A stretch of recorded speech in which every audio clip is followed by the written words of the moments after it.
trying to look back. I'm just trying to move in the shadows. Yesterday, tomorrow, I'm searching for a way. I can't tell the difference between you, between me, and search for an answer. I can't tell the truth. Oh man. It takes courage to capture a dancer. The things I fear the most. Between you, between me, and search for an answer.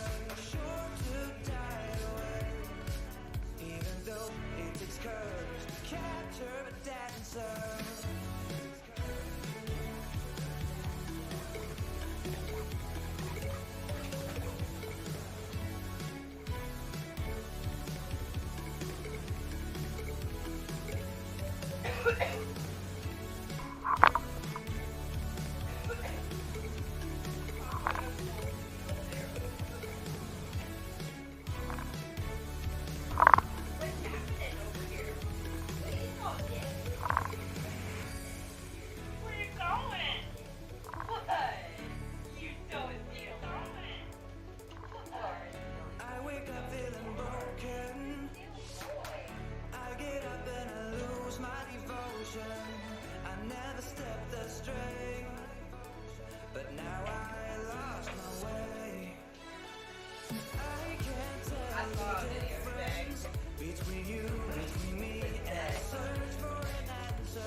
Comes your first buddy now. What's up, guys? Whoa, Chief. I thought you watch where you're walking here. How about you pay attention where you're standing, asshole?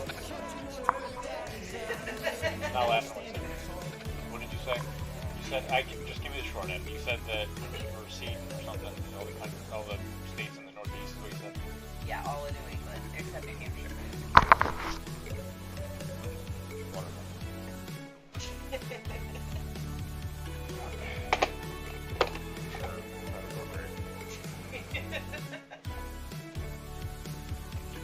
I don't think the Northeast would see I don't on either. its own. I think it would do it after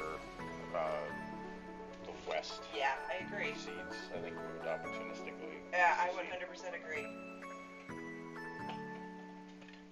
I've always thought that, like, just because Damn it! You're all right. No, don't worry about me. I fell 2 stories. I'm fine. minded, they're not quite as rowdy as people out west. Like, they kind of are gonna just, well, let's see how it goes. But then when they, I think when they see the West do it, they'd be like, okay, well, let's just go. He is really hurt. Let's just go. Hi, Cord. I see we got James and not the other one. James. James who?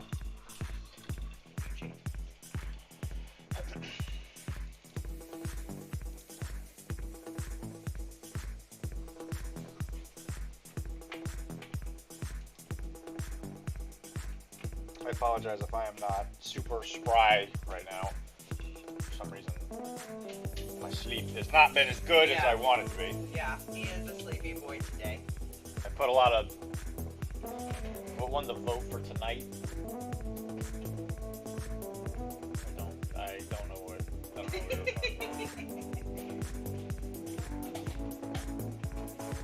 I do have some coffee, yeah. Yes, fancy coffee.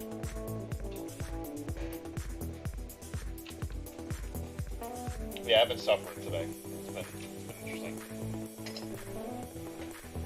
So I will stream, and if I do stream the entire stream, I know that as soon as I turn it off, I will collapse. I'm very tired today. I don't know why. I laid down, and for some reason, I just couldn't quite get there. I think it's just the difference in humidity lately. Struck me as a Coke guy. Oh, I see. Oh my God. I went a different direction. Oh, God. How did you know to fail?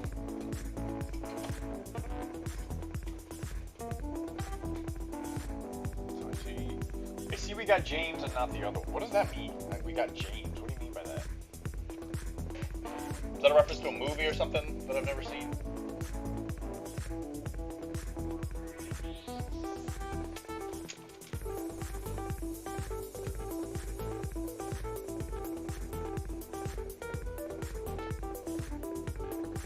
It was Kara's post. Oh, okay.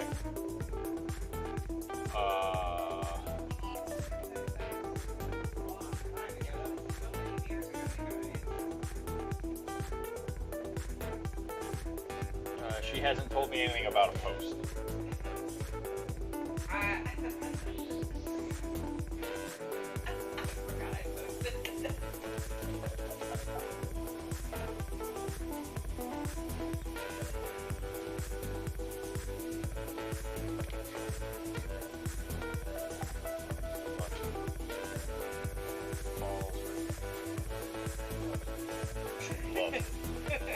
I mean, I feel like James is the only one who could possibly show up to the stream. Okay, so that was a vote? Alright. Is there actually a poll there? No, I just said, everyone, what will you choose tonight for the stream? And Court said we have to choose, and Joshio said, is it Dylan James already? Which was kind of my point. Somebody also, like, red arrowed this up. Mike wants to fuse you together. James, who falls for D's nuts jokes every time, he loves you. That makes a lot more sense. I've been driving around all day and I haven't had time to look on Discord, so that makes sense that I didn't know that was there. Cord said that might be against TOS. And then X-Pakistan said, sorry lady, you don't mess around with Jim. And then Cord said Phoenix is firm. MYRMS built and set to Don't be work fine. out. Okay. Alright, put it together when you screamed, I'll kill you as you walked into the terminal at O'Hara. You know, that's a pretty dead giveaway.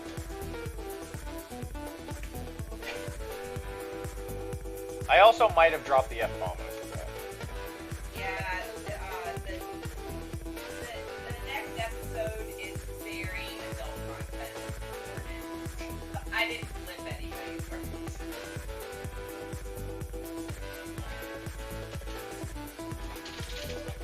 this. Mike was promised a goth girl. He has been hyperventilating. He should have been here yesterday. I was goth girl all day. I have so far built Phoenix and the Merms. Yep, great. Good to hear that. Oh yeah, so you got Phoenix, you got some Merms. That's good.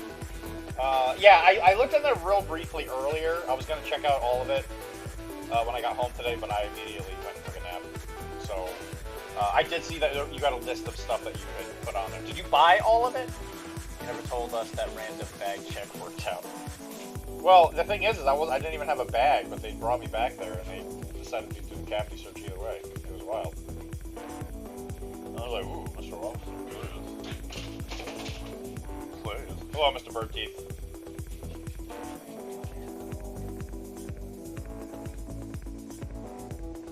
Okay, so you might be wondering, what is this? What is this circle with a fence post?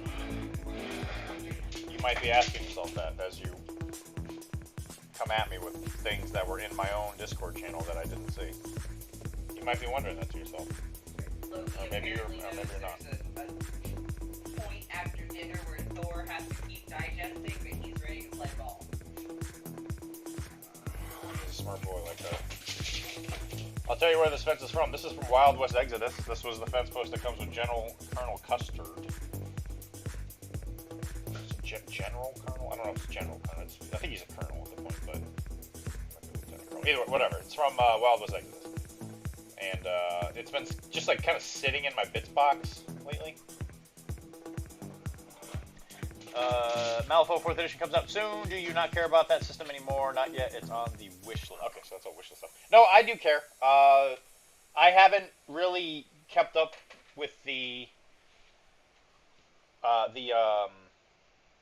beta thing because it comes out. I think they've kind of alluded to the fact that it's going to come out at Gen Con. I think. I'm not Not interested, I guess that makes sense. I've just been doing other stuff. Malifaux is still pretty cool to me. I know that the system is switching up which faction some of the models are in. Like, I don't think there's dual affiliation models anymore, so I'm kind of like just in a holding pattern. I want to see what plays out. And with Summer of Plunder and stuff going on, I've just been focusing on that. And Kara has been really enjoying Blood and Plunder, so I just haven't had a regular person to play the game with yet. And the person who I know that was the most immediately available to play the game, Wilmar, he's really been not liking the new edition. So it doesn't look like I'll be playing it quite as much, but I'm not disinterested. I'm just kind of over interested in other stuff. If that makes sense. Doc, I forgot to tell you. Okay. I went to the game store today and there were 2 octogenarians playing Blood and Plunder. I went up and asked them if they knew you. They said, what? So I had to tell the question into their ear horns. They don't know who you are or what a stream is.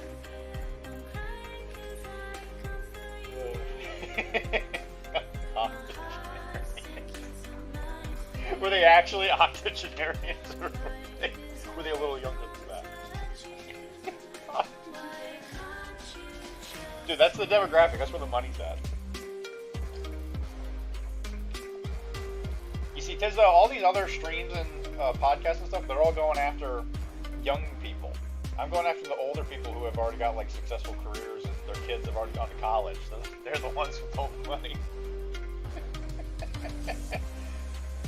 So I set their ships on fire and bought them Legion starters. Oh my gosh! I bet they couldn't stop me because of how old and frail they were. They probably couldn't stop me from lighting all their stuff on fire. That was a good plan, man. Good job. Did it work? Are they not? Did they build it all their leads and stuff, or is it going to take them? Is it going to take them like 3 years for their old arthritic bones to build their new Legion starters? Anyway, the point of this is I'm going to add this to some of my forest bases just to kind of give them a little extra fluff. Because I've been running out of I build little stands of trees and then I put them on pieces of, like little square pieces of wood for area turning. And I just saw that and I was like, oh, this kind of looks like it would look like a knocked over fence. And I can surround it with like flowers and stuff and I thought it was kind of cool. Just put it on a base thing. Add a little flavor. They're still at the shop trying to figure it out. And this happened today, right? You said you went to the same sort of... Wow, man. They're moving. There we go. That probably sounds a lot better. They're gonna figure it out at the speed of sound. Doc double dipping into those Medicare funds. Listen, Medicare, as long as you can move around it, it's a great source for model funding.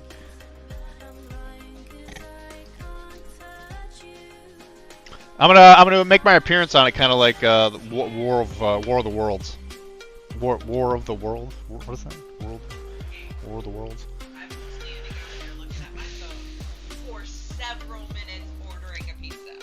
Okay.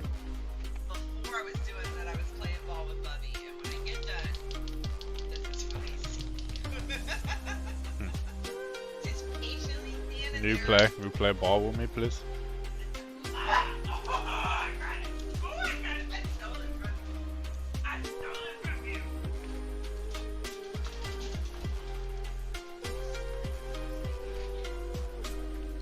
It's crazy that we get to see him be a dog again, you know? Our little picture from the Mathiparium yesterday showed up on the page.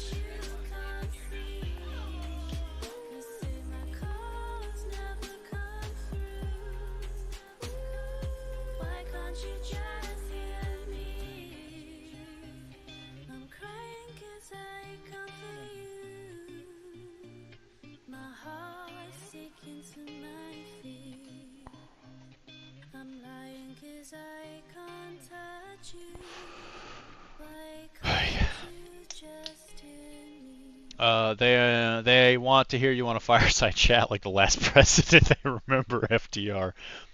He was a great president, by the way. Only president to serve more than 2 terms. There was a big booth for the Train Gamers Association, and those players were so old. I think some of them laid the first railroads at Origins. Jesus, what is... Everyone's so aggressive today. Jeez. You know, until you drink that coffee, maybe there's something, stars in the air. Yeah, maybe.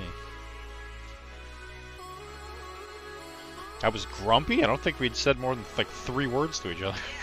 Yeah, that was the thing.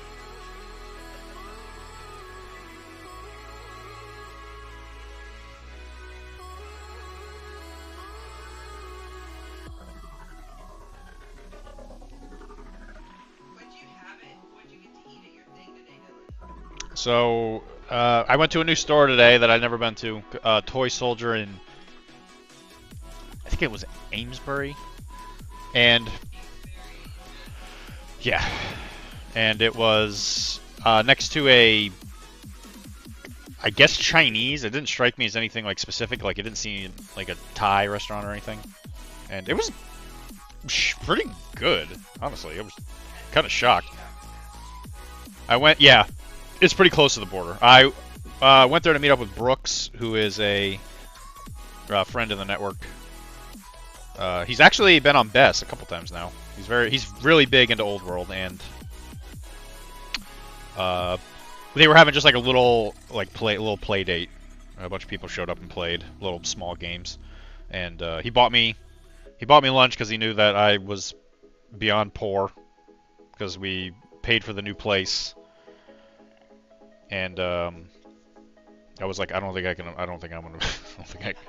afford. I can't afford lunch right now, so I might just wait till I get home. And he was like, no, it's fine. And he bought me out. It's pretty good. And for $14, I got like a whole thing of food. I was like, holy crap! It's crazy. Who let Dr.D in here? I don't know. I'm kidding. The 2 players were in their 50s, and they didn't get close. And I didn't get close because I didn't want to catch the love of bad game flu. I read that in the New England Journal of Pseudoscience. There is no known cure. There is only death. Yeah, that's all you can do is die. That's the only cure to the love of bad game disease. Dr. D carries his pants in the hobo bindle.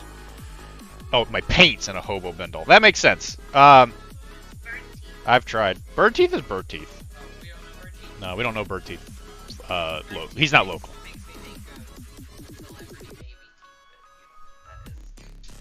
Along with his dentures and his dignity. My dentures. Jesus. Jeff has finally played a game of Port Royal. The guy that got me into Port Royal, sort of, kinda, and by extent got me into Blood and Plunder, finally played Port Royal. Okay, hang on. Seriously? Oh, Bertie, you're in Boston? Wait, I think we've talked about this, where we haven't actually, like, met each other, have we? Listen, you take your time. No, you do. You do take your sweet friggin' time. I think we've talked about this, Bird Teeth, where you're actually in Boston, but we've never actually, like, met up, because you usually go to Pandemonium. Is that what it was? I swear we've talked. I know we've talked about this. I'm in Boston. If Silver Surfer and Iron Man teamed up, they would be alloys. Perky, where have you been? They would be alloys. Jeff, you're so silly. Damn it. Love good games. They would be alloys. Oh, Jesus Christ. Anyway, yeah, Perky, where you been? I feel like I haven't seen you in months and months and months. Good to have you back, buddy. Man, everybody's making an appearance today. Did you catch Scurvy playing all these pirate games? I don't catch it because I eat my fruits. I have a lot of lime in my gin and tonic every evening. No scurvy for me. If so, let's not take my time. By which I mean all my locals are losers and don't like good games. So, out of curiosity, I know, and I'm not even saying this like accusatorily, but I know that the way your show works kind of exposes you to a lot of things, as far as like cool games. Do your locals have like some kind of new game fatigue thing? Like, have you? Because it's happened to me where people will follow me around from game to game, and I have no intention of playing games for like some like long amount of time. So like Carnival is a good example where I'm like, I want to play like a game or two, and then I'll put it away for a while, and then maybe I'll play it again in like a couple months. And then some people are like, yeah, I'm gonna get into this game and really just absolutely love it. Because that's what happened with Bushido, is I really didn't want to play it super hardcore, but I just happened to accidentally bring it to the shop one day, and everybody was like, oh my god, we gotta play this game. And then when I was like, okay, I'm ready to move on to something else, people were like, they weren't upset, but they were less willing to like play other things because they're like, oh, we're just gonna move on and blah blah. And I'm like, maybe? Yep. Like, I don't know. That might be how we roll. I don't think we've met because I only play at okay, I remember us talking about this, Bird Thief. Yeah. Yeah, we gotta actually meet up at some point.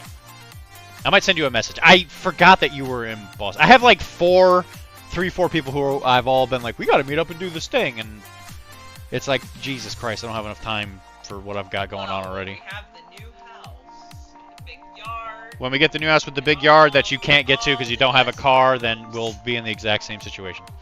To an extent, yeah. Let's play 40K and D&D 5 edition. Yeah, you see, that's the other thing. Is I just don't play those games. I like watching people play Bushido. It's still going strong. At Webway, there is a good group of it. That one guy that is kind of running the, I guess the community. I forget his name. His name escapes me. He seems like he's really into the game, like really into the game. And I think he's a little bit closer with GCT. Like, I don't remember if he said he was a playtester or something, but I know he said that he was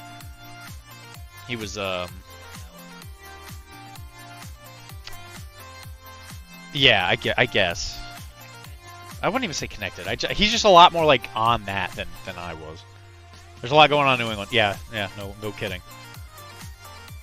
I like to watch people play because I know that at Squablin they're doing Trench Crusade, and they were supposed to reach out to Webway, and there was going to be this like linked thing that we were going to do, and then they they told us they were going to reach out to us, and they never did, and then they linked up with some other store, and then they're doing it. So I was like, okay, that's a little strange that they told us. Not that I really care, but I just noticed that hadn't followed through. There was a lot going on. Yeah, I play 40K and run Pathfinder campaigns. Pirates take forever to learn their letters because they spend so long at sea. That's an awesome dad joke. That's very good. The pirate life is addicting. Once you lose that first hand, you are hooked. Another one. Perky's on fire. Perky, where have you been? Like I said, where the heck have you been, sir?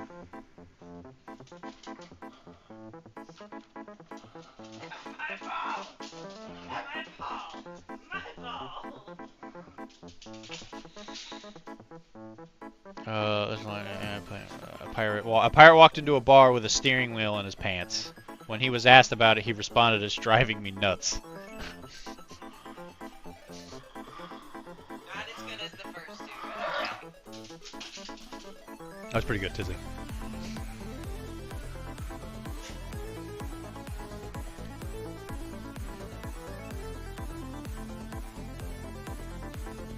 Yeah, that's one thing. I don't know, Bird Teeth. I was at toy store, whatever it's called, today, and I was even asking what they play there. It seems like there's a lot of 40K stuff, and I just don't know if I can do it.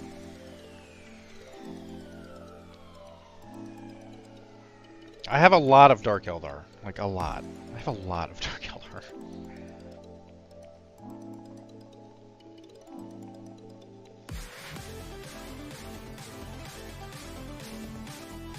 I would have to play that game so insanely casually.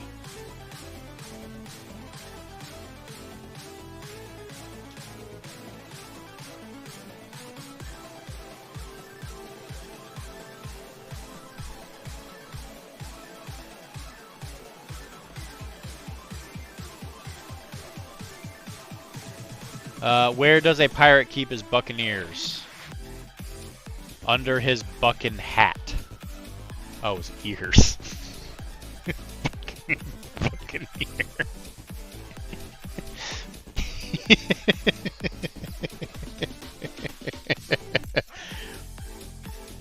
That's pretty good.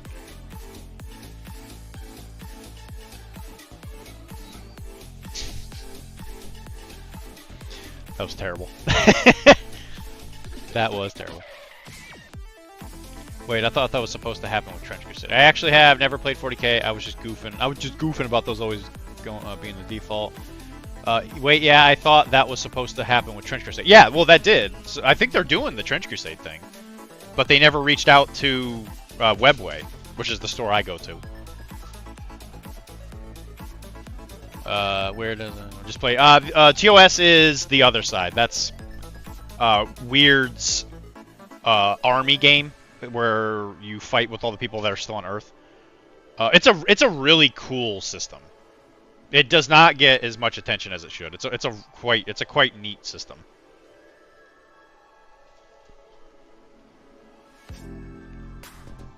So it's Malifaux, but it's not like individual models. It's like little units, and the rules are a little different. It feels, it definitely feels a little bigger. Like units tend to like come back, so it's supposed to like represent armies fighting each other.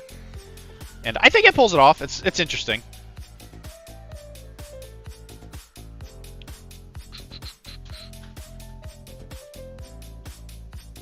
I think my biggest qualm with it is that it's just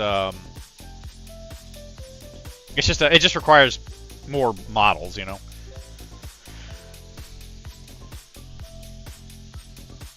The other side is definitely a game I would really enjoy playing more of, I think.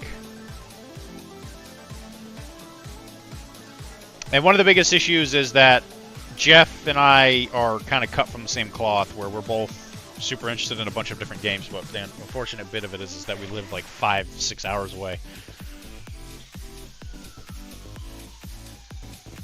But Jeff got your girlfriend into those games too. He did get you interested in Port Royal, yes. That was pretty lucky that it was a game that I could manage. Yeah, that was definitely a lightning strike for sure. But you pushed me this time. You were like, you have to learn this. You have to stop leaning on me as a crutch. I mean, I don't mind being around to like answer questions. There's got to be somebody in the community that does that, but there's a certain point where I'm not saying it's a bad thing. I'm glad you pushed me. there's a certain point where I've noticed that some of the games I play, and it's not just you, there's other people, but it gets to the point where I'm not actually playing against somebody, I'm just playing against myself, because I'm just telling them the rules, and then they'll ask a question of like, oh yeah, you know, what does this rule do? And I'm like, it's like this, but you can't do that now. And then you'll be like, okay, well what about this? And then it's like, can't do that now, but you can do this, and blah blah. And it turns out that I'm essentially just playing for the other person, which I'm fine with, you know, for 1 or 2 games, but once you have done this like 10 times with a person, you're like, okay, my god, can you please just remember the basics? Because even Brandon has to deal with it a lot. I don't know how he does it, but some of his friends that he plays Malifaux with all the time, still don't know how to score. So he played against somebody else in our community. I'm not going to say names, but this guy played against somebody else in the community, and and this is 3rd edition. The 3rd edition's been out like 3-4 years at least. And he plays really slow, and then they get to a certain turn, and they're like, okay, they got to turn 2, and they're like, we got to stop playing because I got to go home or whatever. And he's like trying to score, like nowhere near how you score. And I'm just thinking to myself, like, I've seen him. I myself have at least seen him play it 5 times, at least. And I've been told by others that they have been around him playing the game as well. And this is over the course of like a couple months. So it's not like I'm talking about over the span of some vast amount of time. I'm talking about like over the course of like 2-3 months. Every other week we were meeting at this place. And he still didn't know how to square it. And I'm like, what is happening? I find it super impressive how you guys had all these rules in your games in your head. Well, Painter J, here's the thing. When you're a game jumper, as much as like I have been, you get really good at learning rules. It's kind of sad that the skill of learning a new game becomes a skill. So I've gotten pretty good at reading rule books over the years, because I've definitely been the person in my community who's always been like the one who has to read the rule book because nobody else will do it. And that's gotten better since we came to Massachusetts, especially. There's been I've met at least a couple other people who have read the book and probably know the rules a lot better than I do. I read the book for the Hot Wheat game with my girlfriend last month. Hello guys, I am eating an Oreo ice cream while watching this guy rant. Really scared. Somebody give him a chill pill, right guys? Right? Hello guys, I'm eating an Hey pizza. I'm eating an Oreo ice cream while watching this guy rant. Somebody give him a chill pill, right guys, right? I need a chill. Well, I've been pretty chill. Think about ordering an Oreo pizza. You got like a pepperoni. Every time he learns a new game, he loses more long-term memories. Yeah, I can't remember people's birthdays. Well, thankfully, I have people in my life where they know the things I contribute to the relationship, right? When it comes to care and all that. Or even like my loved ones, where I tell them, listen, I'm not going to remember your birthday. I'm not going to remember anniversaries. I'm not going to remember all these pointless like dates to things that I don't think are important, kind of like extended people's, you know, anniversaries and blah blah blah. I can't pretend to know what you're Joe going going through right now. I didn't even cross my mind once. Thank you. Never. If you need anything, you know who to look to. Someone else. Someone else. Gotta respect. Forgets his child. Forgets his childhood. Oh my god.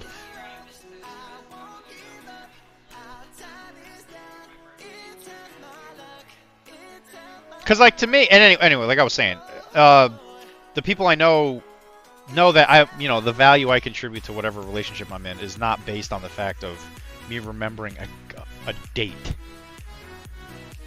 So what I've learned is just, you know, as long as you're upfront with people, if you tell people, you're like, listen, I'm going to do my best. I am not going to remember your birthday. I'm not going to remember this. There's a lot of people I know, I don't even know their last names. I have a story that's going to make me look like a really bad person, but I'm going to tell it either way here in a second. Hey Doc, hey Kara. Hi, Lotus. I learned English and my Spanish got worse. He's got a point. Yeah, well, I mean, there's only so much bandwidth you have in your brain, you know? So, when my great-grandma was still alive, she moved in with my grandma while we were still in Florida. So I was... Yeah, right. Like you don't dox people here daily. You know everything about us. Nice try. That's why I dox you guys on this, so that I can watch it later to remember what I was saying. You figured out my strategy, pizza. Well done. So when my great-grandma was down there, she lived with my grandma for a while.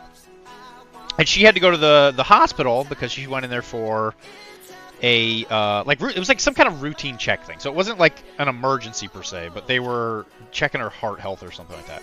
And so she got a room. It was an inpatient procedure. I think they were installing like a pacemaker or something like that. I guess that's not routine, but they were putting something. She was not under an immediate threat, but she still had to be at the hospital for a day to be under observation. And I thought to myself, oh, I'll go there after work, and I'll go say hey. And, yeah. I'll go say hey. So I was the age of, at least I was working and I had a car. So this must have been, like, this must have been like 2011 or 2012 or something like that. So I was working not that far from the hospital. So after work, or before work or whatever it was. I went over there, and I get to the front desk, and I'm like, hey, I'm here to see, and I had realized at that exact moment, as soon as I was trying to say it, I did not know what my great-grandma's birthday, I didn't know what her name was, because I have never once called her anything other than Nana. Never once in my entire life had I ever said it. And I walked up there, and they were like, who are you looking for? And I was like, I don't know. I do not know her name.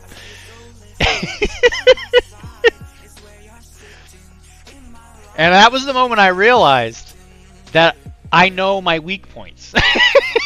And knowing names is not one of them. So I stood there, and I went through my texts with my family, and or whatever it is I was doing. I was sitting there really trying to figure it out, because my family was all in the room, so they weren't answering their phone. And I described the procedure. I was like, she's here for the. I knew everything around her, all of it. I knew she was there. I knew she was on the 3rd floor, and I knew that she was like in between like a certain room number somewhere, because somebody in person had said it's like 326 or whatever. I knew everything around her. But then as soon as I was like, yeah, I don't know her name. It was an interesting experience. I forget my birthday and age often. Are we a part of a statistic? I also very consistently forget how old I am. So when patients ask me how old I am, I have to stop and think, I think I'm 33. And they look at me like I'm crazy that I don't know. But it's like, on a daily basis, like, what does it matter? I can't forget my birthday. That's hard. I can't forget that one. That one's pretty hard locked in my head. Anyone else get the idea to tell Dr. D a different name every time you meet to see how long he can gaslight his brain? Yeah, you see, the big difference is, though, I'm not going to feel bad, because I know I'm trying. It's not like I'm not trying to remember these things. Even with patients, sometimes I'll see their names on the schedule, and I'll be like, oh, crap, I don't know exactly who this might be. As soon as they walk through the door, I'm like, oh, yeah, I know exactly who this is.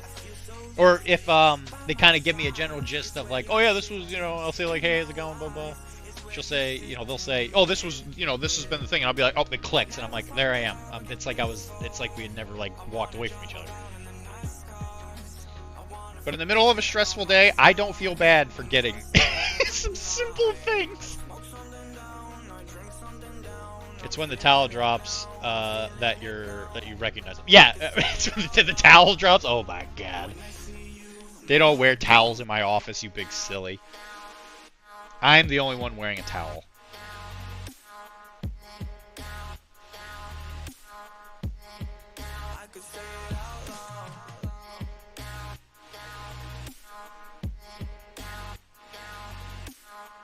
And as good news, from that day forward, I do remember my great grandma's name. I do remember it now. She is no longer with us, but I do remember.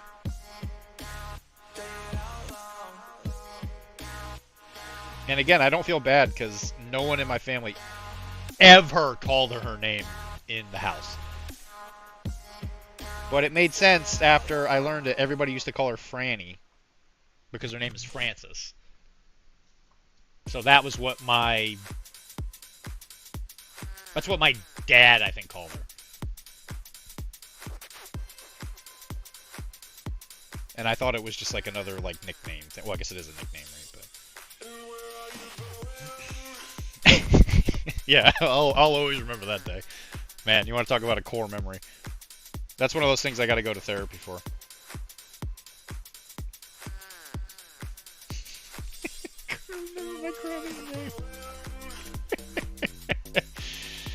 They go full cheeks out. Yeah, yes, you're absolutely right. As soon as patients get to my office, they just drop trow. They're like, bam, adjust me, take me away, doctor. Take me away from Pain Town. No, silly. I run a very professional office. where we're constantly laughing and hugging and all that. It's great. It's great. Look at this guy. He thinks he's Greek. He thinks he's Greek. Oh, did Perky do? I put my grandma on speed dial. I call it I call it Instagram.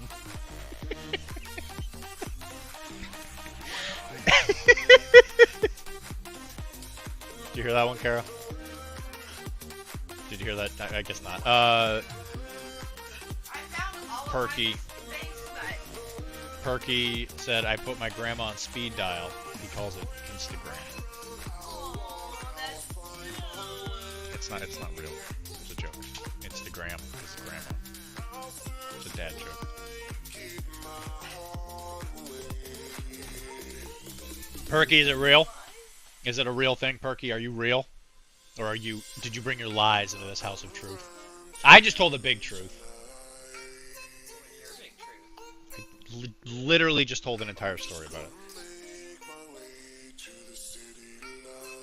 Guess I'll go find the video. No.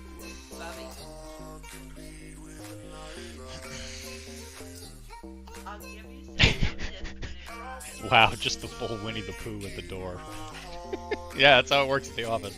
You just walk in with a shirt on, nothing on flow. Oh, was it the story about your grandma? I heard that. Yes, that's the story. Wow, just the full. I'm a real dinosaur roar. I had to hear it. He's a real dinosaur.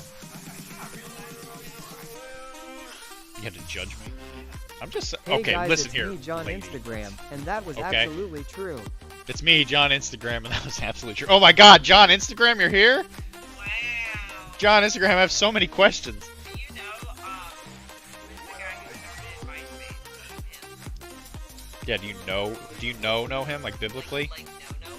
Have you seen him naked? We've all been searching for him since MySpace. I feel like Tom pops up every once in a while with like opinions about something, and then he quickly disappears as fast as he can. I think his last opinion was like 2018. Yeah, that's good. Yeah, I wonder what the heck he's been doing. I've actually watched several documentary videos on him. Oh God, here we go. He's like a photographer, and he just uses millions and invested wisely and just travels. Like, occasionally Post pictures of his wiener on the internet. Good for him. This is why I invest in good cameras, guys. Look at this. Boom! Full Winnie the Pooh. Just wearing a big red shirt. Covered himself in honey. Wow, just the full Winnie the Pooh at the door. I can only imagine what that would be like to just be at work. Constantly having to deal with people coming in not wearing any lower extremity articles of clothing. I'd be like, ma'am, I'm gonna need you to cover up, please.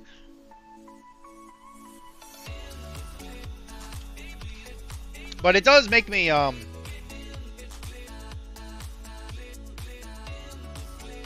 on, sorry.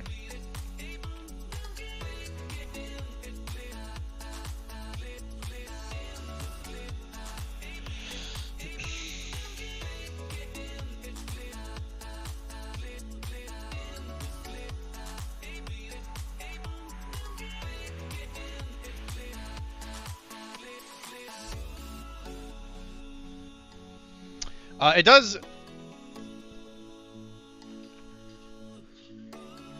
I don't know how much of this. I don't know where I want to start. What I was about to go after. It's interesting what people wear on a daily basis, though. Let's just put it that way. I'm surprised sometimes at what people are wearing.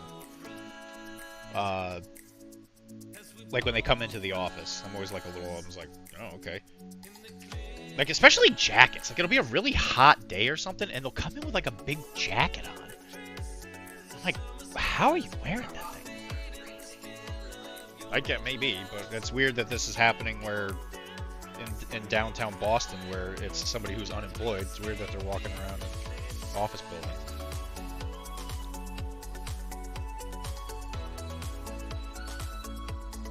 I'm not talking like a business jacket with my blazer. I'm talking like giant puff jackets and stuff. I'm like, how are you wearing this thing?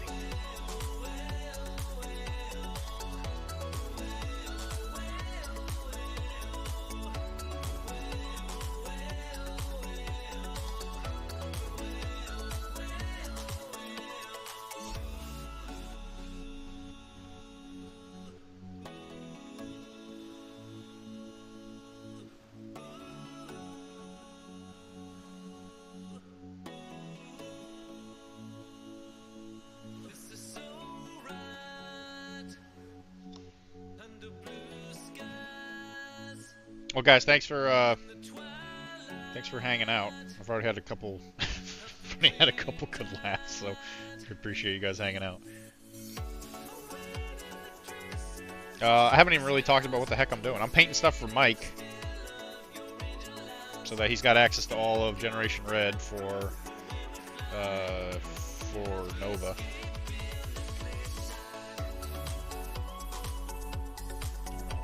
That sounds really noisy. Or clicking and clacking. I feel like that would be really annoying.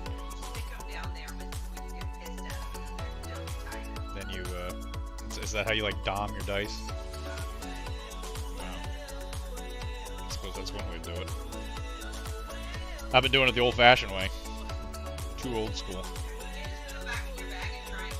I just cry. Yeah, I just cry on top of them. Put them back in my bag. Alright, here we go. That's a... Hey, that's a topical Zoom meeting for me. Yeah, is it really? Think about it the other way. The patients come in and you are full Winnie the Pooh. I feel like if I was the only one in the entire situation that was full Winnie the Pooh, they probably wouldn't come back. Probably wouldn't have a license for very long. Christopher Robin walks through the door and he starts to tear up. So beautiful.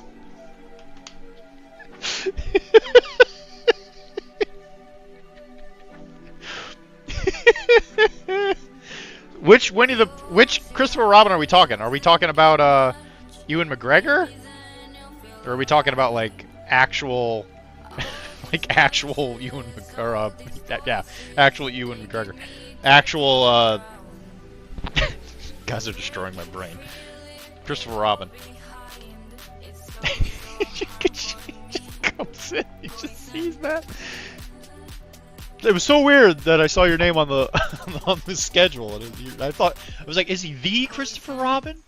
I'm gonna do something that's either gonna be super funny or it's not gonna go well. We're gonna see which way this goes. Well, work has a Halloween contest one year. I told everyone I was coming as Slave Leia. So then they adjusted the sign to include costumes must be workplace appropriate. What if your boss's Jabba the Hutt, though? That's a good point. The ankle bites models look really cool. Yeah, they are pretty good. If you wear a bodysuit under it, does that make it workplace appropriate? I feel like we can find a way for Slave Leia to go to work. She is making it work. The library is open. So, this lady, I forget their names. I want to say this is Pike? Pike might have been the one with the gun. This is the one with the hammer. This is obviously the one with the hammer. But, it's kind of interesting because this girl is like, she's lost her arms and legs. Like she's half, cybernetics. And she modified these like jean shorts. She's wearing jorts. Ladies and gentlemen, we officially have a jort model. Unironically, she's wearing jorts. Guys, we did it. We as a society we've advanced to the next stage in human evolution. In the future of the 41st millennium or whatever situation Cyberpunk is in, we got a model with jorts. Congratulations, guys. We got them. Mission accomplished. Half lady, half lady, half robot, all jorts.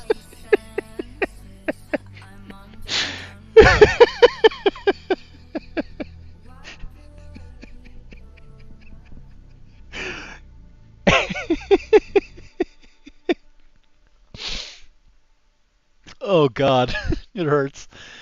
That's Maul. That's what. Yeah, that's his name is Maul. Yeah, because I was gonna say there's like a guy with 2 knives. That's Spike, I think. And then Pike is the one with the gun, which I've already given him the gun one. That girl is Baringo. Yeah. Baringo. Yeah. It's a good thing you're here. It's a good thing you're here, Mr. Cord. You're saving me. A world where everyone is Winnie the Poohing sounds like a lesser Twilight Zone episode. Well, if we're all Winnie the Pooh, I mean, but like, to have all your bits dangling out like that, it just does not sound conducive to a properly working current day society. Like, we do a lot of things these days where you do not want things dangling around. They're gonna get caught in machinery. I mean, come on, guys. Put some pants on.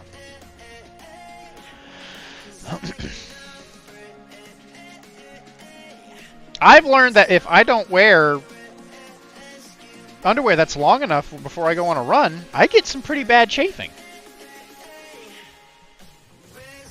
I can't, and you guys want me to be Mr. Dangle while I'm running out? That's not how this works. That's uncomfortable.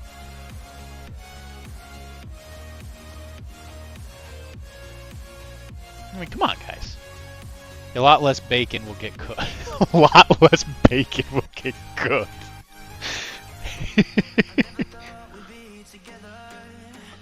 She can't play 40K then because of the gene stealers.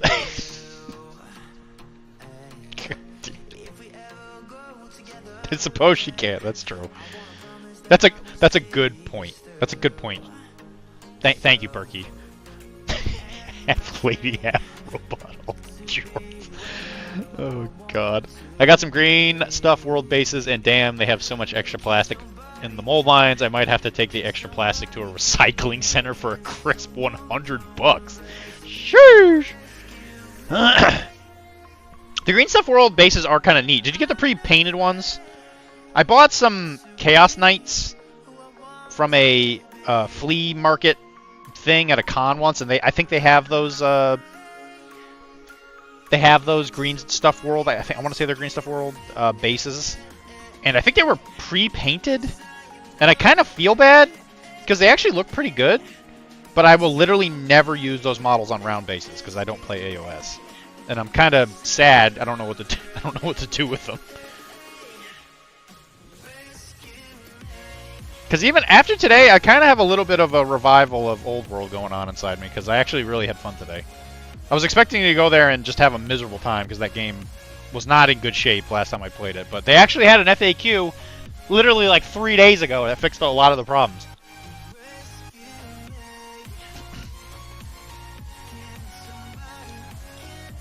I worry that if I tried the Winnie the Pooh look, I'd get some very troubling sunburn. Yeah, you gotta make sure the top of the rainbow is taken care of, shall we say. Trouble is interesting looking. Gen Red has 2 leaders, yet my Tiger Claws still only have 1. Yeah, it's a little weird, their distribution of leaders, right? Because even Law Dogs got like 3 leaders at the very beginning.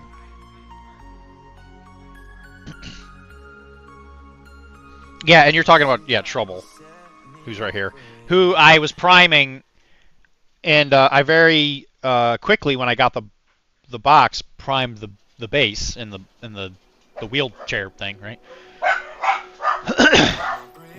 And then I took him out for ease of painting, and I have forgotten to prime him probably about 20 times because I do a lot of priming, and I continuously forget to prime him.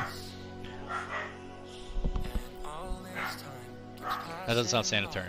What do it do with the bacon? Only Xi Jinping can pull the look. Jeez. Why? What are we talking about? President Xi? What are we mentioning here? Xi Jinping.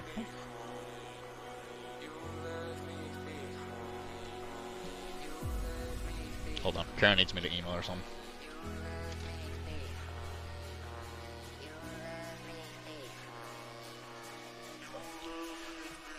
Kara has achieved Yum Disc.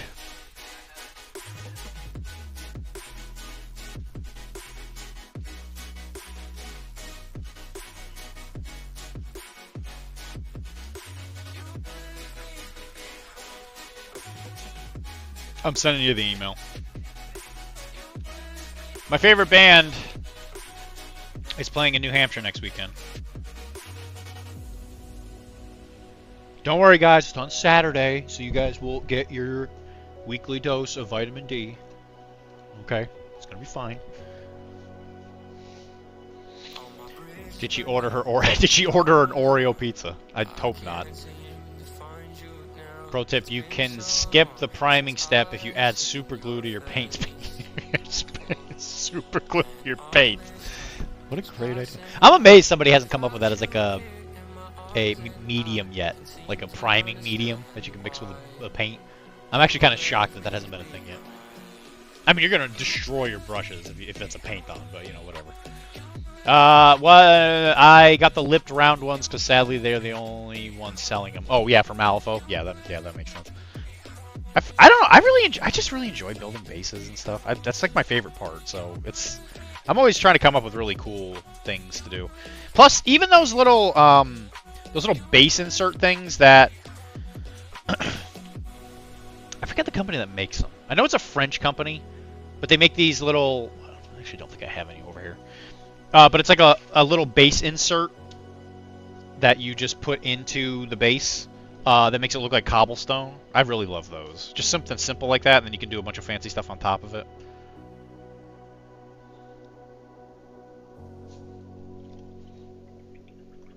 It's funny, I have a bunch of stuff that Kara could paint for me and really help me out, and around that time she was like, I don't want to paint anymore. She's over here doing this like scratch thing. I didn't even say anything. I just started doing it. I never said I didn't want to paint. Well, do you want to help me with these Cyberpunk models for Mike that I said I needed help with like 2 months ago?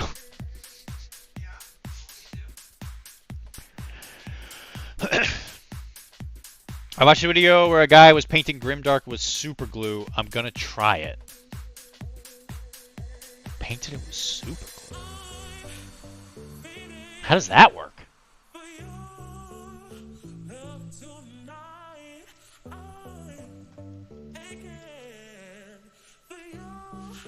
I haven't really been pushing you on it because most of what you do is gonna be black, and you didn't have a black. Or you were running out of it, so.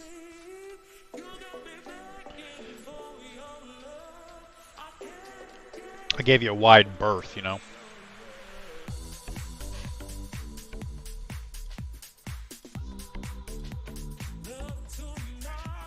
I was. I said what I wanted you to do with these guys involved a lot of black, so I haven't asked you because I know you were running out of it.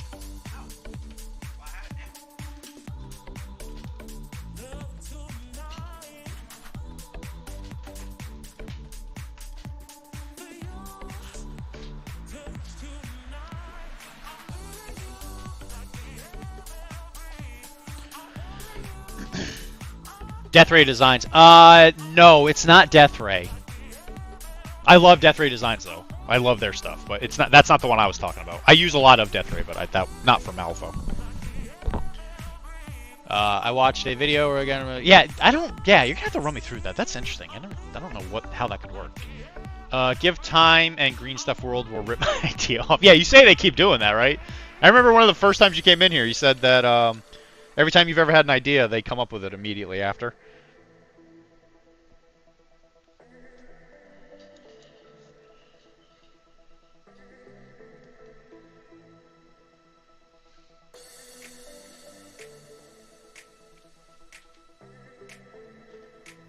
Do you think they would even respect your IP laws anyway? Because they're Spanish, right? Do the Spanish appreciate Western IP laws? Or are they one of those countries that kind of doesn't care?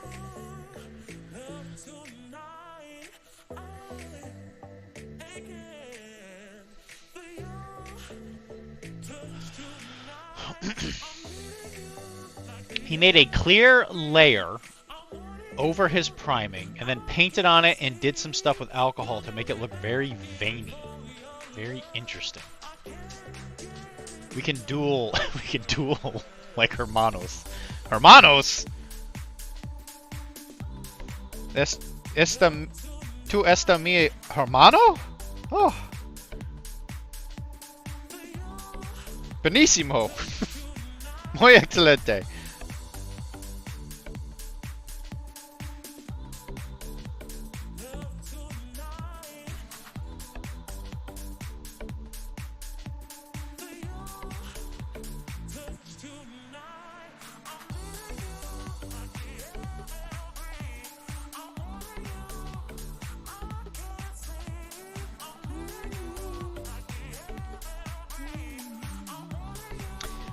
And then I think that's supposed to be like, I think it's supposed to be like goggles or something.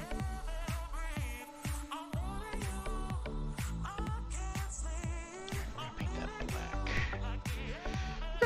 We're gonna paint that like Kermit the Frog. Kermit the Frog. I want a skull. Yeah, well, we're gonna do Kermit the Frog.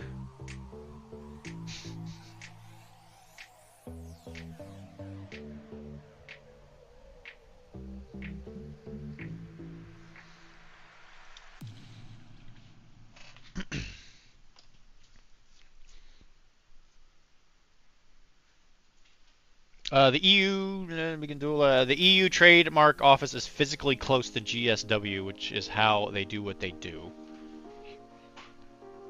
They just literally walk it over. There's like, here's a here. They just have a guy walk over like a piece of paper. It's like blah blah blah blah blah. That's how Spanish people walk. I think they walk like these like inflatable arm tube people or whatever, and then just like hand them a trademark paper request. Every Spanish person I've ever seen walking, that's how they walk. Just for the record, just before anybody comes at me. This is what I've seen in person, okay? I'd go, you seem like a horrible man, I'd hate to kill you. I'd go, you seem like a horrible man. And then green stuff world repeat. But I just say, all they do is copy.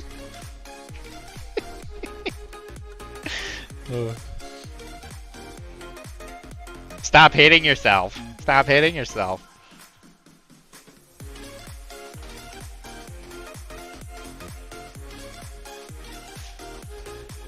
They just see, what do you think instead of like researching and all that stuff, they just sit in an office looking on the internet, looking for cool ideas, and then they see something and they're like, oh, ay caramba, and then they just like run over there and try and like, just get the patent.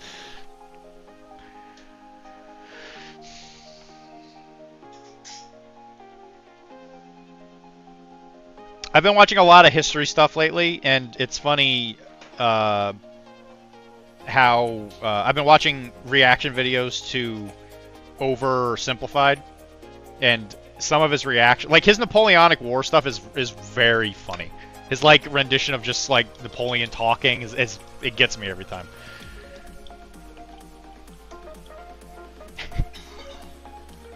Napoleon will do like a surprise attack, and he's just like, "Soccer it, boo!"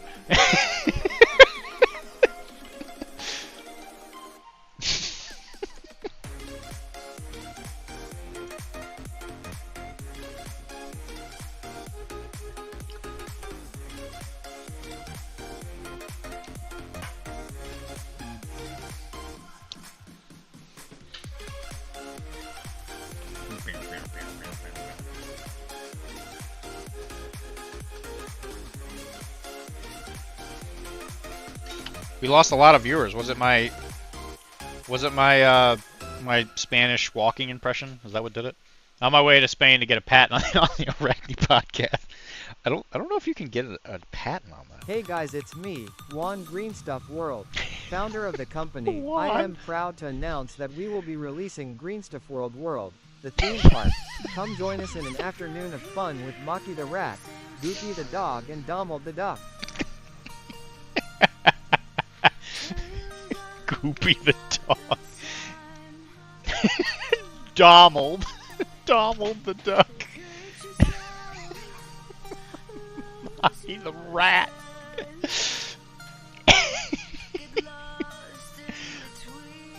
They work with the Chinese manufacturers, and whatever they can get cheap, they jump into the production stream to get their knocks off. They also have been screwing over them as well. Well, isn't that wonderful? Good for them.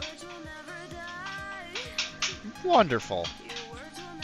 That's the old capitalistic spirit I love to see.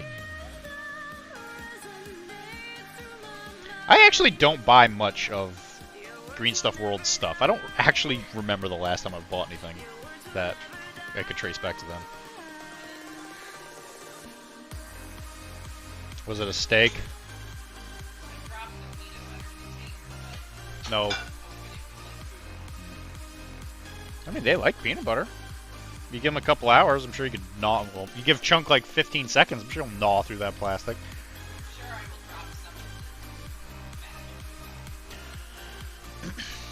That Sharp miniatures game got me real curious. Did you see Sean Bean is in a miniature game now, the Sharp Napoleonic game? So, it's funny you say that. I have actually watched people play Napoleonic games, and I guess the Perry miniatures box for the 95th Rifles, there's actually a specific head for Sean Bean. For whatever his... Well, Sharp. I guess his name is Sharp. So, they actually made a specific game just for just to have Sean Bean. That's interesting. In a miniatures game now, the Sharp Napoleonic game. That Sharp miniatures game got me real curious. Well, I know that Two Fat Lardies had a game called Sharp's Practice, which is just like Napoleonic stuff. Which for the longest time I didn't know who Sharp was until actually surprisingly recently. So I didn't get the reference, but it's a British company and they were referencing the show. Which, from what I understand, I should probably watch that because it seems like something I'd really enjoy.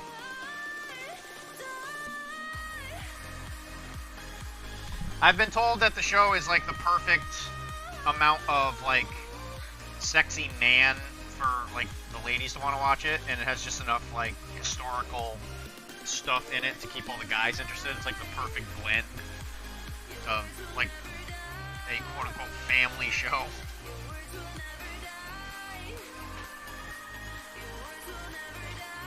So if I watched it with Kara, you know, she might sit there and ogle, and I'll be like, yeah, I'm just putting it all at the battle of... It's a battle of Cadiz, this is when this happens, and it's so cool, and, you know, and she's like, sexy man.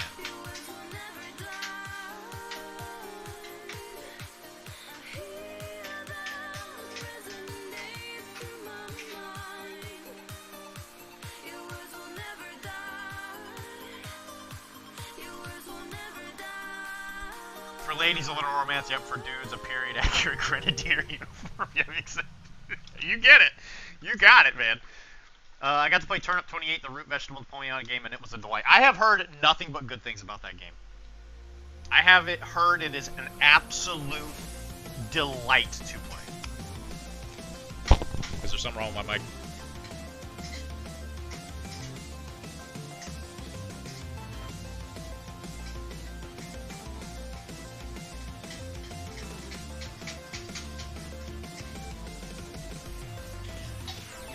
Check. Check it in. Check. It sounds okay on my end. Don't he sounds like Thomas Edison? He sounds like Thomas Edison in a Discord call. Coming live via phonograph. Did that fix? It sounded okay on my end.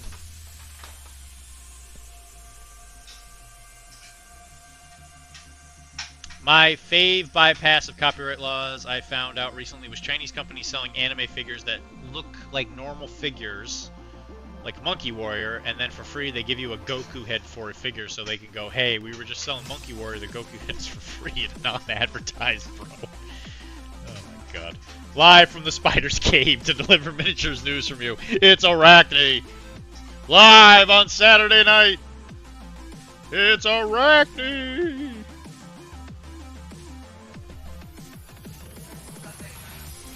Well, it's, you know, it's part of the bit.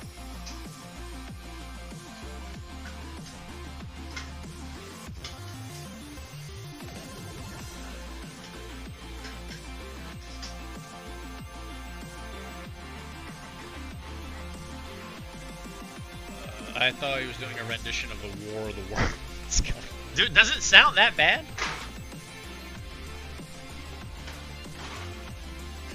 Also, Kara, you kind of scared me with your message because you didn't say where's the concert. You said where's the concern. I was like, am I in trouble? Am I in trouble? Check. Check. Yeah, I sound fine. What you guys talk about? Girl. I did finally try out Malifaux at Origins, and it was fun enough. I think it is neat that they have an interconnected RPG skirmish game and army game. Yeah, all the fact that all their games kind of follow a like a common universe is very cool.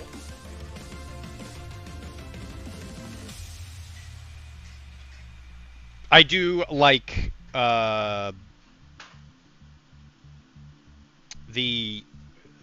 fact that there's like a little bit of crossover between the other side and Malifaux. Like there's some units that'll play in both, and there's even masters that'll play in both. Like Sonya plays in both.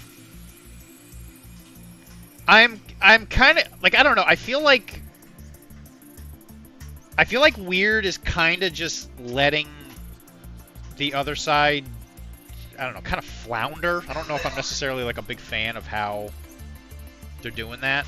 Like, I think that the other side could do a lot better if they actually put a little meat behind it, but they, I don't know. It's very much like when you look at the way they talk about it and look at it, it feels like a side thing. Because the Kickstarter for that came out, I don't know, probably maybe a year or two before COVID kind of hit, and you know, supposedly they're saying that COVID was one of the reasons why it's not really been all that successful. I'm like, I don't know, guys. I don't know, guys. I don't know if we're going to be sitting around blaming COVID for that one. That was a little before COVID. And they've just kind of, I don't know, they've kind of left it half-cooked. The game itself is really good, but they just don't really get releases. It's like one of those GW things where, with the Middle-earth game, it's like they don't release anything for it for like 3 months. And then, you know, after 3 months, they're like, yeah, in the next quarter, we're going to release a book, or maybe, or something, I don't know, and there's nothing new in it. It's just a bunch of, like, new scenarios, and you're like, okay, for the love of Christ, guys. 4th edition is releasing soon, and word on the street is that 12th edition will be even better. Their board game, Vagrant Song, seemed cool. I love the arts. I love their art style for everything that they do, but Vagrant Song has a really cool aesthetic. It's got a little bit of that, like, Cuphead thing going on. Love Weird, but that was a flop. Yeah, I really like the other side. It is such a cool idea, but they flubbed it real hard. I don't know why. I don't know what they could have done better, but you forget that the game even exists. It's like they don't do, because they have their, I don't even want to call it a blog, really. It's mostly just like advertising, but like they don't do battle reports and stuff for it. Like they just don't like do anything with it. It's just kind of like there. And like I said, I feel bad because I think the game is really good. I really like it. I would actually venture to say that I enjoy the way the cards in that game work better than Malifaux itself, because it feels a lot more like it has a lot more like weight to it, because you have to pay resources in order to draw cards, or you have to get combos, and every single time you draw a card, it's like a really precious thing. I think the company is too small for them to do battle reports. I mean, sure, that's probably true, but they should at least, it's like all the other game companies, right? If they're not willing to do it, they should probably outsource it and just, like, I don't know, find some community people. I mean, at least for Firelock, they're real close to Blood and Pigment. Like, you know, they give them free stuff, and they work really, really close with the guys who write the articles and do the videos and all that, and then they do battle reports. It's like, you gotta outsource this stuff or something. But, like, as far as I'm aware, they don't really do that.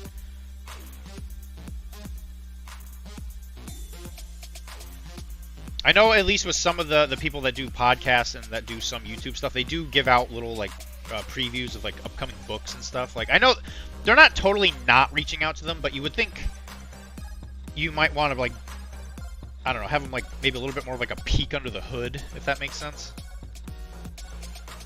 I don't know. Like I said, I'm not a professional businessman, but I do think that their advertising ability is not great, and I think that they're leaving a lot of money on the table.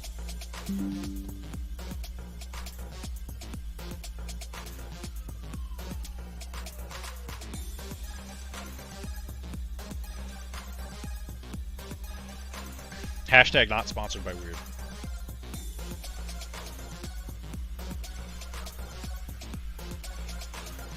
I wonder how much non-GW wargame companies make. I can't imagine it's really that much. Because you figure a lot of these companies are mostly, they're just like people, it's like a gig, you know, it's like a side thing. Sure, but then they'd have to pay these people. You think Weird makes money? Well, no, they don't have to pay them. They, you know, give them like free, like give them store credit or whatever. Like I feel like a lot of these people are willing to do it for free anyway. It's kind of like me and Firelock. Like they haven't given me anything other than some extra prizes for that event I did, and I had to ask for that, obviously. But you know, like some little stupid thing like that is if you have happy people who are willing to be your,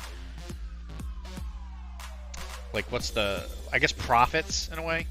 Like somebody in business class for Cairo, they talked about having patients be like your specific kind of, like your messiahs. I guess was it was either prophets or messiahs. Where you do such a good job, you'll have certain patients who are just more like vocal. You know, you help them with a problem, and then there are the ones who are just like, oh yeah, you know, I got a lot of friends, let me go find my, you know, my friend group or whatever, or they'll go back to their gym or whatever, and they'll tell people, and then they become like your, I guess evangelist is kind of like a similar word for it. Yeah, like a branded ambassador, right. And it has nothing to do with money. It's not like I'm paying those people, but they appreciate the thing, whatever it is. And you know, you help them out, and then they appreciate it so much that they're willing to like get other people involved with it. I think that's what a lot of those YouTube channels are, right? Because as far as I'm aware, none of them really, they don't get paid. At least none of the ones I've talked to do.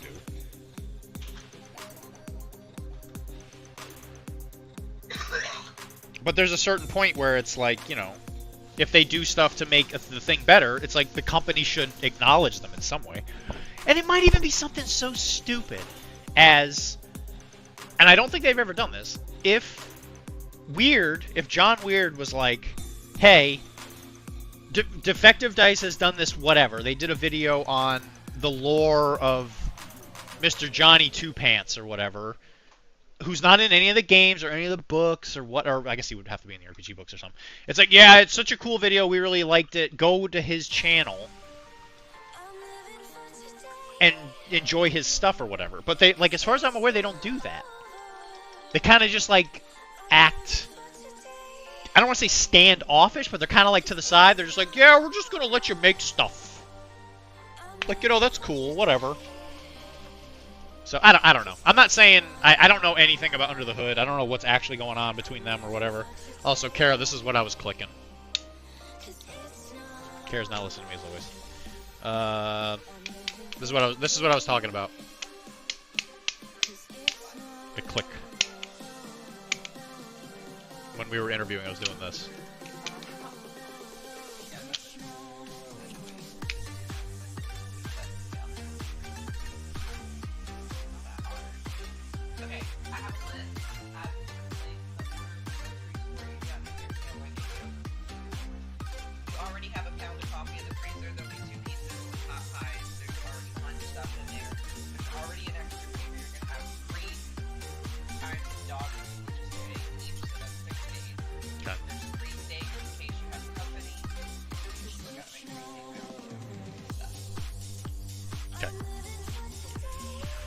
I'm sure I'll be able to survive. I appreciate it, though. Do you want a public kissy face so that everybody knows that I do show you affection every once in a while? Malfa 4th Edition shares a lot of stuff with the other side. Oh, yeah, I know on some level that that's the case. They literally salvaged core rules from that and slapped them to Malifaux. That's good because I think the core rules of the other side are much more interesting than 3rd edition of Malifaux. At least I thought so. That's got to be right. I bet there's some nerds out there who would show off the minis and do weekly battle reports. That's got to be. Yeah. I mean, there are probably there's already YouTube channels doing that anyway. But like, let's just say if as a Cairo, right? This will never happen. But like, if I was a chiropractor, or I am a chiropractor who has a business. If I were to be like, hey, I adjust these people and do my chiro stuff, and then one of my patients was like, hey, I'm gonna make videos about chiro or whatever, you bet your sweet buns I would do everything in my power to keep those people happy, because that's free advertising. And if it's not free, it's damn cheap. And people are much more likely to listen to those people who aren't being paid by the company. Exactly, yeah. Because out there cheering people on. right, because it seems a lot more like not transparent. It seems a lot more like less self-motivated, I guess. So I'm just saying, like, if I was a game company, if someone started making videos and doing stuff for my game, I would do nothing short of, like, mouth-hugging them in public. And I'm not even past doing that either. Sure, but then they'd have to pay these... Yeah, I'm sorry. I wonder how much... Blah, blah, blah. Are these people living off ramen, or is there a strong enough demand for other companies to thrive? I think that since they have to keep their studios so small, I don't think they make a lot of money in those gaming companies, but they're probably fairly happy. Because I know that in GW land, everybody that's below... like, the office suite is probably not making, like, an absolute ton of money. They're probably doing it for a bit. They're not making Bezos money, but they can live comfortably. I don't think people... Because I know that if you're running one of their stores, I know you're not. You're making, like, 50,000. Depending on your region, I doubt you're living well. If you're one of, the, like, the office people. Or, I'm sorry, if one of the, like, store people. But I bet if you're in the office, it probably jumps up quite a bit. I would assume. Again, I have no... actual concrete evidence of that. Malifaux in weird games suffers a lot from content drought. You get into the game and you want to read all the cool strats for your brand, right? Then realize the only articles online about that stuff were made in 2018 on a weird forums called Flumpo the Wizard or something, talking about esoteric combo that is absolutely broken. A brand ambassador and an evangelist, yes. If you want to be competitive, it's such a gatekeep game in that sense. 100%. Defective Dice, I believe, is the like a really good stepping stone for entering into the realm of like trying to play, maybe not playing the game narratively, but at least looking at it from a non-game aspect, where he talks about the lore of it, which I think helps me get excited. At least you can start getting like favorite characters or whatever. If that's the case, then how come there aren't more battle reports? Your argument is based on weird reaching out to people, but the internet is already saturated with 40k content, which is the moneymaker, but who isn't out there asking for the other side content other than you right now, for example? Defective Dice doesn't work, and I watch that content, but you gotta admit, it's neat. Yeah, no, I agree. 100%. I'm with you there. If that's the case, then how come there aren't more battle reports? Well, I don't, because, I mean, GW, I know, does send some YouTube people stuff. Like, I know they send them books. They have to say it.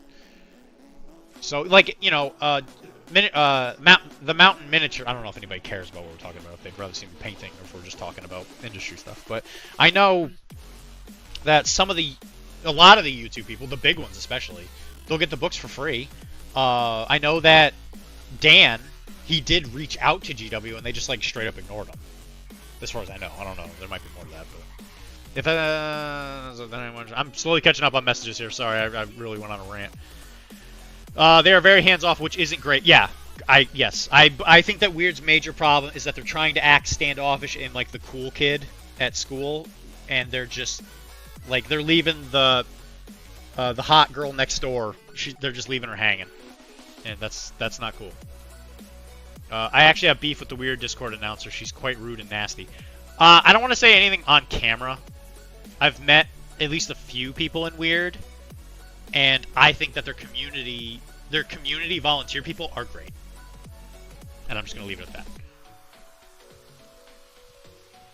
that. Oh, really? That's a misfortune. As far as I know, and to be frank, she doesn't work for them. She's just usual Discord mod behavior. Okay, yeah, well they may not have any say on that one. Having seen how some of the folks behave on there, I'm not surprised by a disgruntled volunteer. Oh no, trust me, very minor things though. That made me go, wow. If someone went around bragging about how good my work is, I'd be at very least give them a thumbs up. Yeah, I'd do it. I'd put that thumb right into it. Organic advertising is a more credible. Exactly. If it's an organic advertisement, that is such a rare and wonderful thing. Jeez. Organic advertising. She went on a huge rant on me for asking if there was any restocks planned on EU Diablo, like an actual copy past the level of mad for a simple question. Oh, that's fun. Oh, that's wonderful. And then, of course, like, they should... I don't know what they can necessarily do with a Discord mod, especially if it's their Discord, but, like, if it's something under their... like, under their purview, and their employers saw... if their employers saw that, like, if Weird saw that, they should, like, attack that. Like, go straight at the throat on that one. They'd be like, listen, that is not acceptable. You need to cut that out. Paint more. What do I pay you for? Dance for my $5 a month. Dance, monkey, dance! This isn't a painting stream. It's a racist stream. Yeah, we're talking about racist stuff. Racists.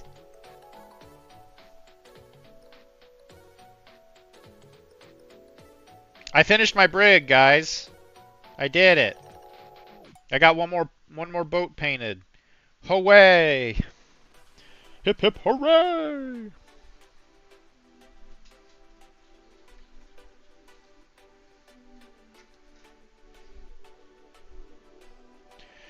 Weird to sing in a gold mine by not updating through the breach as well. Yeah, they need to be more on top of that, I think. They are releasing a new book for it, though, where you get to play Explorer Society. Like, they're still doing stuff with that game.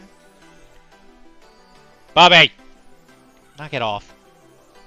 Is that boat, like, 4 points in the sheet? No, it's worth, like, 9, because huge is, like, worth 8 points. The lore of the setting is amazing, but Through the Breach it's too crunchy rules-wise. You think Through the Breach is too crunchy, really? I actually kind of felt the opposite. I think Through the Breach is really wonderful because it has a very, like, lore inspiration for a lot of the things. I think that it's really cool that some of the perks and stuff you can only take if you're bad at something, which I thought was kind of funny. So if you're like your guy's really stupid, there's like a perk or a feat or whatever you want to call it, like a skill that you can get when you level up to be like, yeah, my character's so stupid that he just, like, ignores certain things or something. I really think that's cool, because I don't think I'd ever really seen a game let you have bonuses for being bad at something. I'd never seen that before I had played Through the Breach first edition. I'm sure there are games that have done it. I just never seen it before. And again, I think the setting is really, really cool. The big disadvantage that I think Weird has in that regard is that they won't let people write books. And I think it's because they're scared that a book is going to wiggle their narrative too much. But what I don't understand is, like, you can have these small stories. Like, just tell the author, it's like, hey, your characters can't blow the city up. They can't change the world in some unchangeable way, but you can write but you can write a story about, like, how some gunman and, like, I don't know, some spooky ghost or whatever killed his family, and then you just tell a story about the guy going through the city of Malifaux, just, like, going through, like, the nitty-gritty stuff, like the stuff that's so low on the lore totem pole that you don't get to see it in those other books. And I think it would be a hit to Malifaux people. And then, you know, as you expose and more people to, like, alternate approaches to your universe, there's more of a chance that, you know, you get a wider net. At least I think. That's one of the biggest advantages that I think GW has. Is I've had patients come into my office, and I've said, I paint these minis or whatever, and I've had more than one patient be like, oh, I read the 40K books or the 30K books, but I don't paint the minis because I'm not a nerd or whatever. I'm not a loser like you, I guess. And that's happened more than once. And it's you'll ask them like, oh, have you ever gone to a store to see people? I was like, no, I've never seen people play it. I'll watch YouTube videos about like what Horace had for breakfast on some day or whatever stupid thing. But for like the regular average Joe coming to me and talking about Horus Heresy purely because of the books, it tells you something that Weird is leaving a massive lack of advertising in that space. The fact that they do not have novels is embarrassing. Yeah, so like their little lore podcast thing is really, I think people really love it, but they only tell the stories that are in the books. And getting some of those books is kind of tough if you like reading it. So like to hold all of your lore in rule books, I don't know. I don't know if I'm a fan. I mean, the company still exists. Everything I say could be absolutely wrong and stupid and I'm dumb and I don't understand. But coming at it, at least from someone who's been in this hobby for a pretty damn long time, to be quite honest, I realize that I'm an old now. It's like you see these repeating patterns for some of these other games and stuff. And I'm not saying that they need to immediately do like a novel or something, because I bet a novel's probably more expensive to produce than we think. And there's no way that they haven't had offers. There's just no way in all of hell that Weird has not had someone come up and be like, "Hey, I'll write your book if you, I don't know, pay me in gum or whatever." I wish I got paid in gum. So there's got to be, and the thing is like I can't imagine that they don't find the concept exciting. So there's got to be a reason that it's not happening. Other than, like, I don't want to just stay here and be like, yeah, they're dumb and stupid. I don't think they aren't. They're still alive. They have one of like the biggest miniatures games in the world, right? I mean, like a lot of people have at least heard of Malifaux. So there's got to be a reason. And whether that reason is right or wrong, who's to say? But it does go to show you that the fact that Black Library exists is a humongous benefit to GW.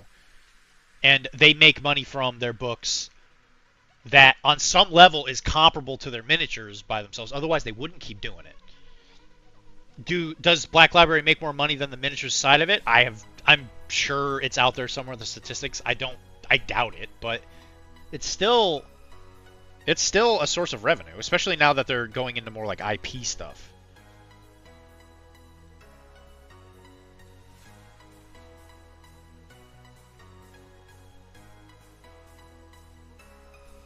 Anyway, I can be done ranting about this. Sorry. There's a lot of bookkeeping as a DM in comparison to other systems. I don't know. When I ran it, I don't know. I never really had an issue. Oh, I get what you're saying though with the numbers thing. You do have to know that your models, your NPC's stats a little bit more, I guess. I just always made sure I had a cut and sliced thing of all their stats on my little DM page. So if I looked at Hound or whatever, I just had the number there already. I can see what you're saying on that sense. Yeah, I think being a player in the other side is really cool because it's really flavorfully narrative driven. Being the GM is just being the GM, it's just the way it is. There's a lot of I'm just bookkeeping. saying if WYRD gave Namor a character throw, 4th edition would be better. They couldn't even say weird. They had to spell it out. Too stupid to be afraid. So yeah, exactly. There's like a rule where your character's too stupid to know how to be afraid of something. Murder Ghost, the Malifaux. That's what I'm saying. It's like it could work. I guarantee you somebody would read that. I would read it. Or at least I would buy the book and leave it on my table and never actually crack it open. Penny Dreadful, Tommy Boy's flower in a spooky store. That's all it takes, man. It's interpersonal stories. That's what people love. And when you look at movies nowadays, everybody's constantly saying that movies these days aren't the same because I think the plot's too big. Make a movie about a guy trying to build a boat, and he building his boat because his dad died or something trying to build the boat, and you get this emotional response from it, and it's a way better story than space aliens blowing up the Earth for the 4,000th time, and then it's just like all CGI noise and booms and bangs. It's like, just write a story about a guy who likes to wear pants. Like, I don't know, make it something that people can just like relate with. It's just how you do it. I gotta go cry because I'm talking about how much I love to wear pants.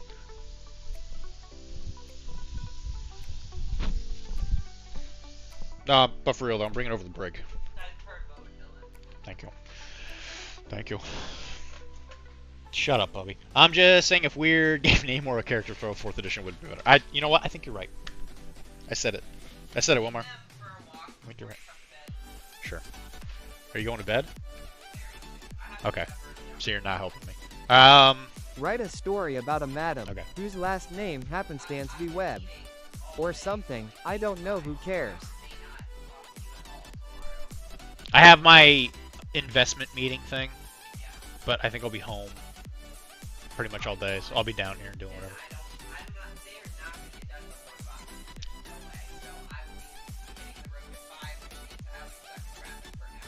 Oh, that's right, because you have to drive there. Oh, that's right, I forgot you're leaving. I guess I'm gonna try and pack a little. Is there anything in particular you want me to pack sooner than others? Whatever you think makes sense. Like, Okay. I don't know what to pack because I don't know what you need before then and what you don't need before then. What I think I might do is I might start bringing some of the model stuff just to the office to get it out of the way, because it's not something I'm gonna like the magnet racks. Like, I'm not putting that in a box. I think I might just try and get that out of the way. Anything we can take in the cars. Can we just assume that we're not gonna do anything other than play Blood and Plunder probably until at least until after the move? So I'll just I'll make sure my Blood and Plunder stuff's still around, and I guess just the Nurgle. I'll figure that stuff out. I guess I'll try and empty more of those. I'll do stuff. I might list some stuff and try and get more stuff sold tomorrow. Talking to Evan, trying to figure out this week. Yeah, whatever. Anyway, yeah, guys, we're gonna do a whip it out, and I'm gonna show you the boat. So if you have a model you've been working on and you want to show it off, put it in the whip it out. And while that's happening, I'm gonna show off this sweet boat that I've been working my butt off on. Working out my buns.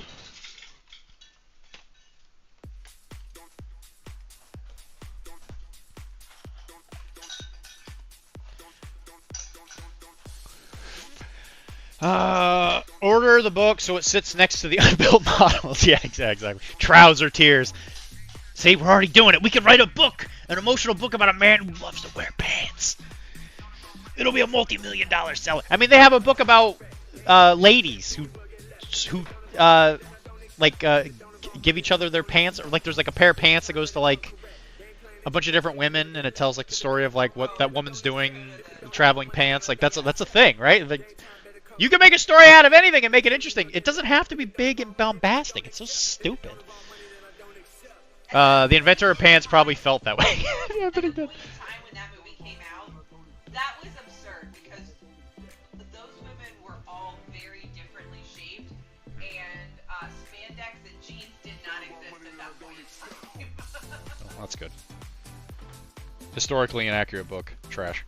0 out of 10. Alright, so write a story about a madam. Here we go. Write a story about a madam whose last name happenstance to be Webb or something. I don't know, who cares? Yeah, that's a good point. That's a great point, Wilmar. Anyway, so Wilmar's about to get really into Blood and Plunder because I'm going to move real close to him real soon, and I'm going to require him to play this game. So here's a brig. So the brig is one of the first 3-deck ships you can get in the game. I did rig it all. Don't look at Kara. Don't look at her beauty. You'll fall in love with her. Don't do it. There she is. No, don't look at her. The name who holds the pant hood together. Lords Suspenders. Yeah. So yeah, this is one of the first here. He's holding a boat to my head with the cannons pointed at me. You better play this goddamn game, or I'm gonna board your booty real soon. So yeah, this is one of the first 3 deck boats that you can get. Each deck in this has like rules and stuff, but I won't go into the rules too much. But I did some new stuff with this one that I think have really helped. Hold on, I'm gonna move the camera here. I gotta chop something off.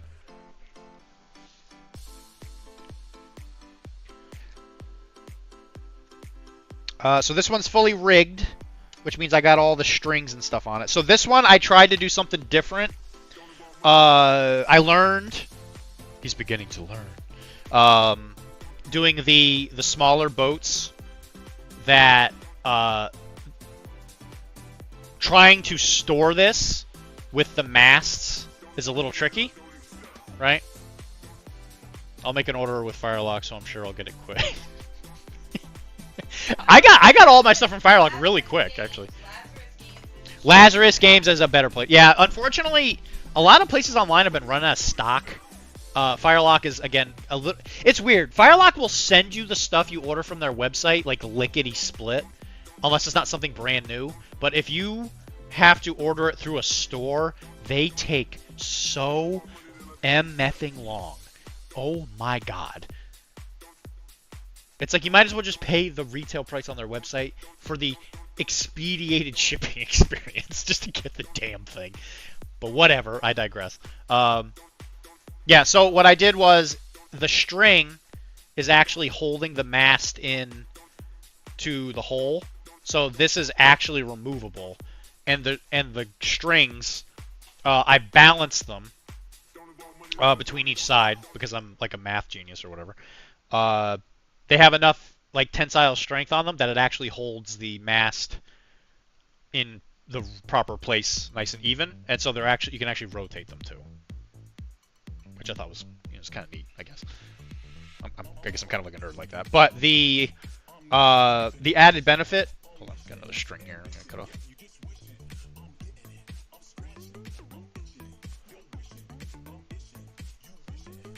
When you do the rigging, your eyes start to go cross because of all the different strings you see.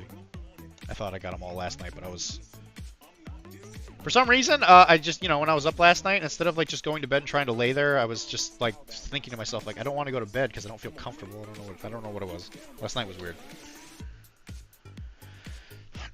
I should have just went and took a shower with a good shower beer.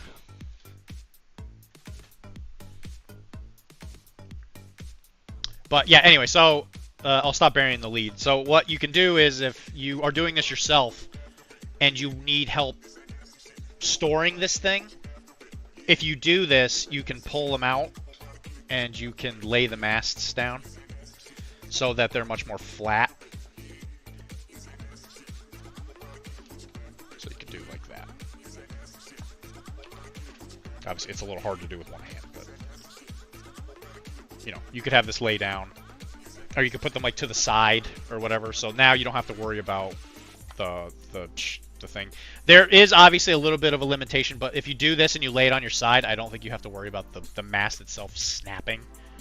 It's not perfect because it does require the strings to be there. Like you couldn't like remove these, but what it does help with storing it,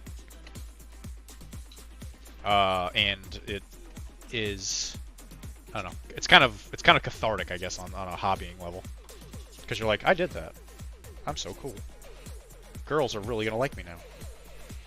I did try to make it so that this was not glued in to have this also be removable, but because there's no forward holding tensile on this, like there's no string that goes from here to like to the ocean. This one was constantly like pulling up, and if you want these to feel secure, you have to have a pretty tight string on this. So this one I did have to glue this one in. It's not a huge deal because it does kind of, like if you were to put something like on top of this, it would still kind of remain flat. But it's really cool. I had a really good time with this. I still gotta varnish it. Excellent. But I actually think the paint job came out really good. People really seem to like these colors. I think you don't see a lot of people paint yellow in general, because it's a mighty fine pain in the buttocks. But I like to do it where it looks kind of like this like beat up wood type effect. And I think people really like it.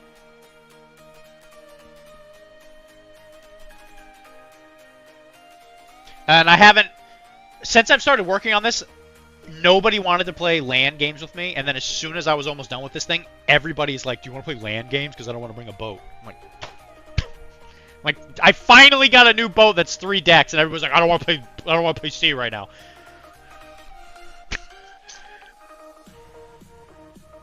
But yeah.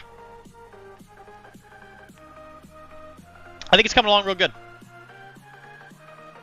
So I'm gonna varnish this thing. The sucker will be done, and then I'll have my first 3-deck ship. And then supposedly this Tuesday, the frigate actually is gonna show up. So I'll have an even bigger 3-deck ship. The frigate's a pretty popular boat. So I got a lot of good stuff. I love this goddamn game. I really like this game. But anyway, I'm done. I'm done ranting about it. Everybody can say they hate it.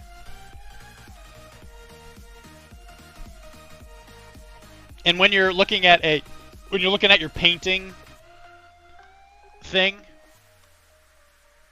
and you're counting how many models you finished for the year, it does unfortunately only count as 1 model. So it doesn't help. It doesn't help in that regard. Bird Teeth. What kind of model is this? Is that a Dark Angel? What the heck is that? I don't know what that is.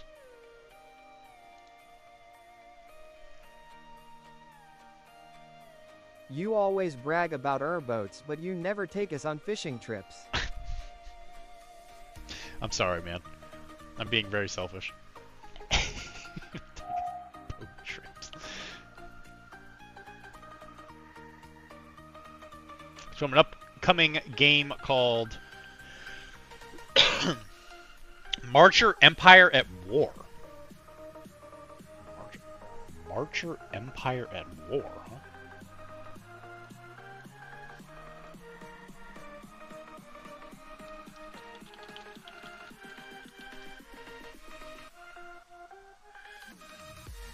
Okay, actually, maybe we'll look at that in a second. It's the Holy Roman Empire, I assume is what HRE is supposed to stand for. Neck Suit Unit. I found out about it at Origins and thought the model was too cool to pass up. Man, you had a blast at Origins, huh? Origins, I've never been to Origins. This is one of the few cons I haven't been to. Alright, so we got Wilmar, who he says that he's now done with this model, the Cenobite. I think the white really opened it up. I thought it looked really good before, but now that white is in there on the butt tabard, the butt cape, and the front butt cape, I'm not allowed to say. I'm not allowed to talk about female anatomy. I think it looks really, really good. I think this white really makes it all pop out, which I find that most of the time with Bakunin that is the case. Once, because there's so much like black and red in the Bakunin coloring sphere, that as soon as you introduce the white, it just makes it all like really sing, really just pop out. That's why I really love those neutral colors. That's why I love whites and blacks, just because it really makes the other colors like work so much better. I think this looks really good. I think you should be proud of this. It is weird that she's got her foot on a rock, but alas, what are you gonna do?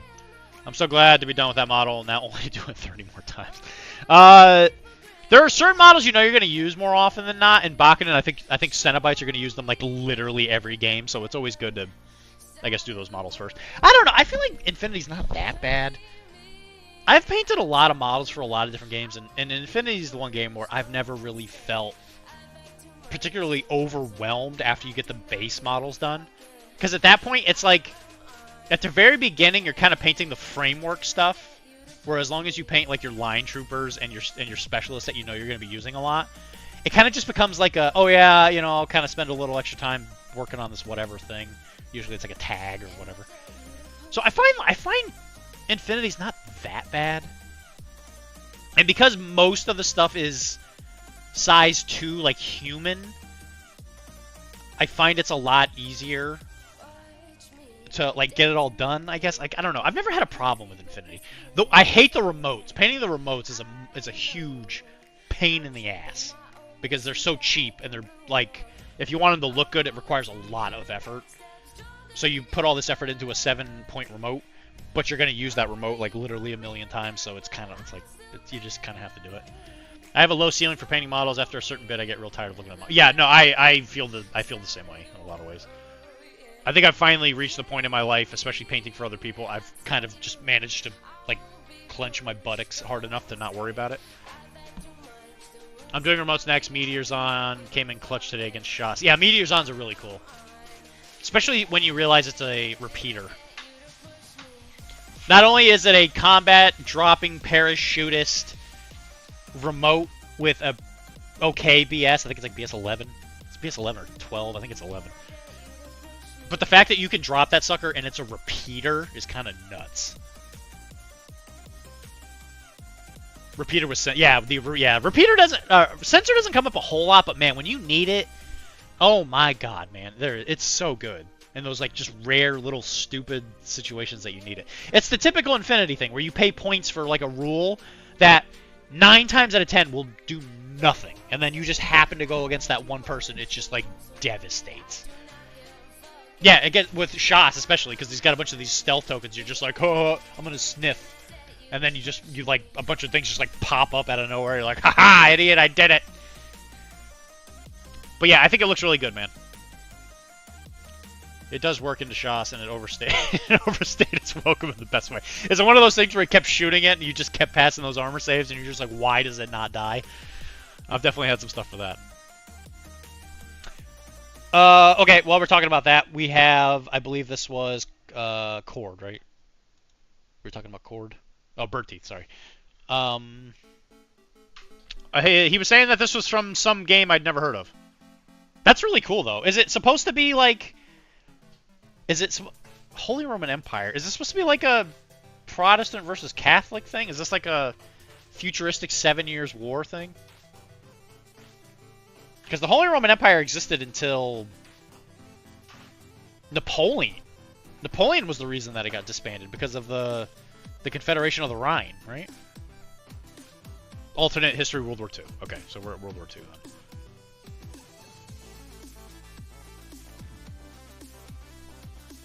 I mean, heck, we can look at that. Look at that for a second. All right, so you're doing Holy Roman Empire. By the way, I'm a huge history guy, so this stuff is like singing to me. That looks really cool. I think you did really well with the white. Yeah, any kind of alternate history war thing drives me bonkers.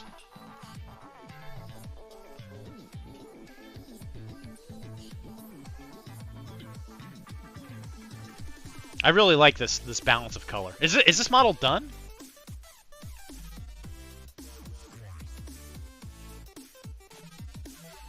Because this looks like it might be primer. You think it's done? Okay. That might just be like the size of the picture. I'm assuming it's just supposed to be like a gray or metal. I assume. At least you're done working on it. Yeah, no, that's just as good, to be honest. I think it looks really good. Yeah, that might just be like the angle of the picture that makes that look like primer. But yeah, I really dig that. That's cool.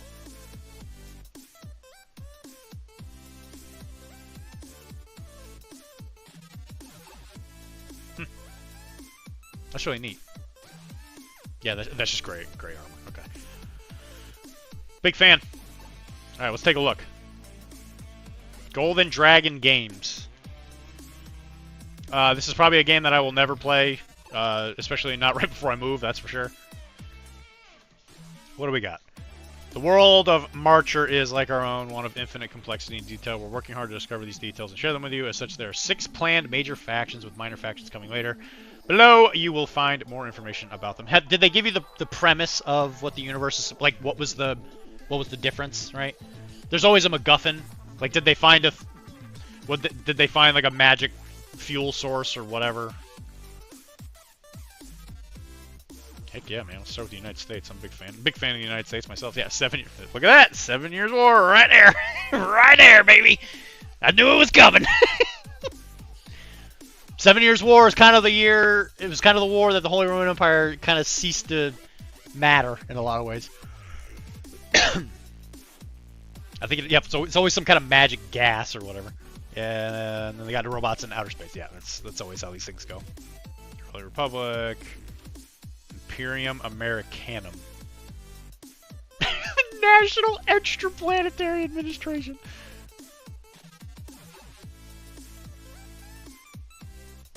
Okay, so they don't have minis yet.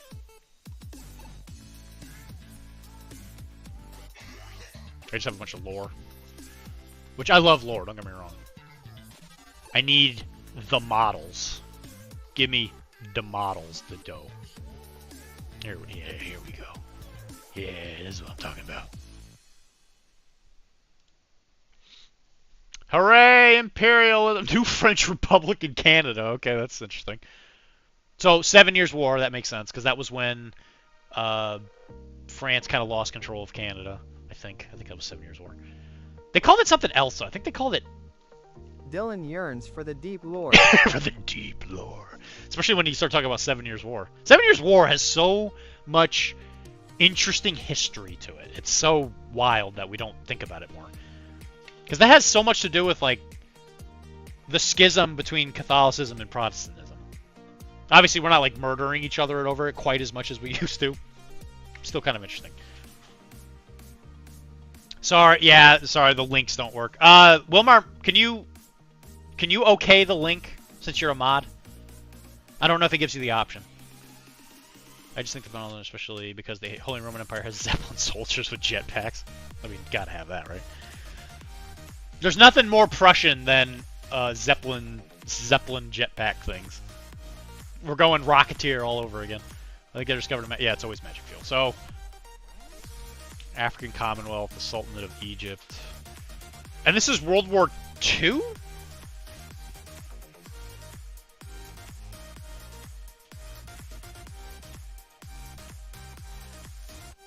Poland, Lithuania is still a country. That's interesting. Who the hell's Joseon? Who the hell's that? Yeah, so you can have like crab tanks alongside World War II stuff. Interesting. The Empire of Japan. It's not much of an empire, admittedly. It's mostly just the island of Nippon, and that's kind of it, I guess. Looks like Britain still owns most of the South China Sea area. Australia looks like it's independent. Madagascar's French, okay. Which I think that's accurate. I think Madagascar was colonized by the French. Here's all the I don't know if you can do that.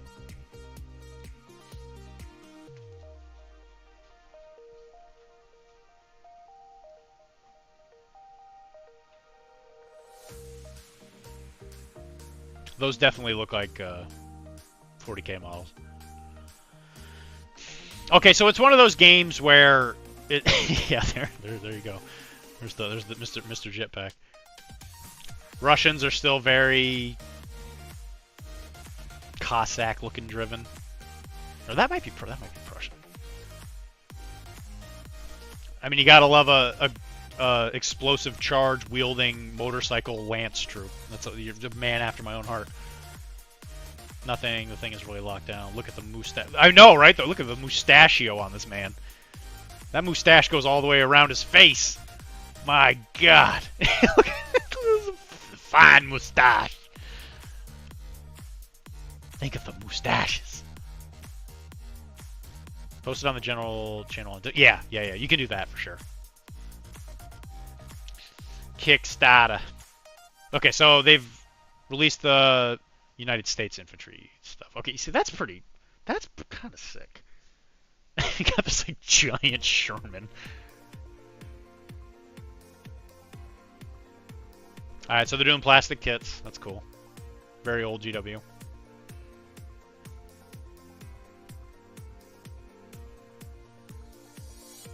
So they're going through Wargamers Atlantic. That's cool. That means these things are going to be cheap as chips.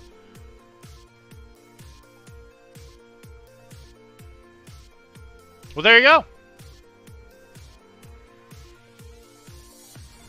If you guys are interested in this kind of stuff, here you go. Marcher. I don't know. Who knows? Maybe one day I'll paint it. I'm a big fan of alternate history stuff, especially World War II. So that kind of stuff might eventually get on here. I might paint that. Especially with these chosen factions. The United States is really speaking to me there. I like the French. British Empire. World War II British is the only era of Britain I'm not like super obsessed with. I'm a huge fan of, yeah, World War II era, like America is like one of my favorite times in history. Holy Roman Empire, that's interesting. Yeah, that could potentially be interesting. Well, there you go. Yeah, so if you're interested in that kind of stuff, there you go. I'm always a big supporter of historical stuff because you get to play your games and learn stuff at the same time. By the way, what was that Sharp, that Napoleonic game that you guys were talking about earlier? The one with Sean Bean in it? Because, Board Game Night or whatever, it's Lewis from the Yogs cast. He has like a channel where they play miniatures games, and they did one with Peachy. I guess about a year ago? I guess it was about a year ago? And they actually painted up Sean Bean, and they did a Sharps practice. Or they did a game with Lieutenant, or whatever the heck his name is. Whatever Sharp. Which, again, I don't remember who made the kit. It might have been War Games Atlantic, where they make a 95th rifle, like, model kit. And they had one that was, they had like a head specifically in there, and like a specific couple things you could do for the model that made it look like Sean Bean from the movie, or from the show, I should say. It was a really good game. It's free, so if you're curious about it, they did do a free version of it. It's a very pay-gated channel, but if you like that kind of stuff, it's really good. It's actually pretty funny. They do stuff for fun. They're not playing to win. They're playing because it's funny and fun, which is it's good. I really enjoyed it. So if you're curious about that kind of stuff, I definitely recommend it. I want to say it's called like Game Night or something like that. That Sharps rifle from War Games Atlantic. There you go. Well, there you go. Man, I'm just like nailing it today, aren't I? What's the name of the game? It's just called Sharps Rifle. Is that new? Sharps Rifles Atlantic. Yeah, no kidding. There it is. The two models of Sean Bean. Richard Sharp. 1809 in the Peninsular War. We're going there, we're gonna get the frogs.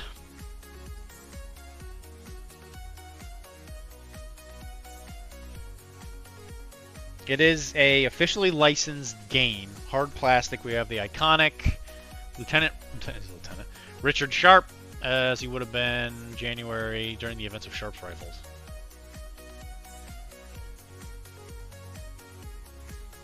By the way, historically speaking, what an insanely interesting man. Because I think he's a real guy, I think. Sean Bean, of course, is a real guy, but he's a man.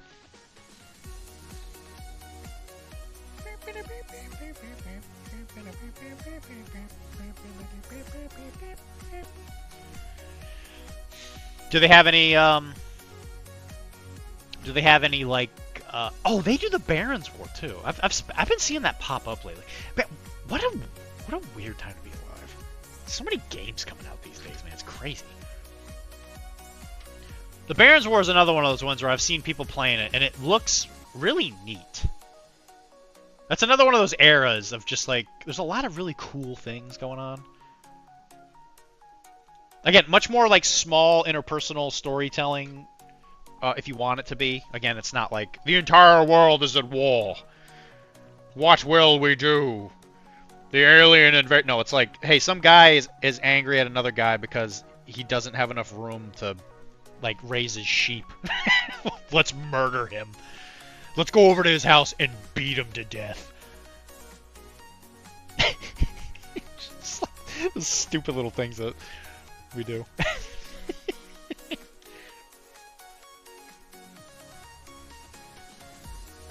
I don't agree with the way he plants crops. It'd be a shame if we beat him to death.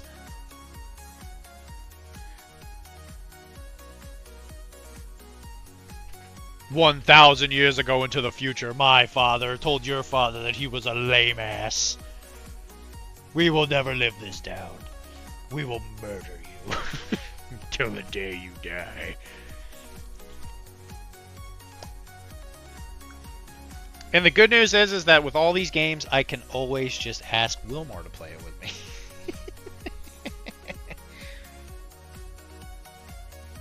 Well, the good news is if their models are 28 mil, Kara and I fully intend to play Blood and Bayonets, which is Firelock's Napoleonic game, which is kind of What? Shut up. Kind of skirmishy, where it's kind of like that similar scale as Blood and Plunder, where it's like army size, but it's small army. Just shut up, just because you're right. It's that newspaper thing. It's like they were mad at Jesus because he told them the truth or whatever. They hated Jesus because he told them the truth.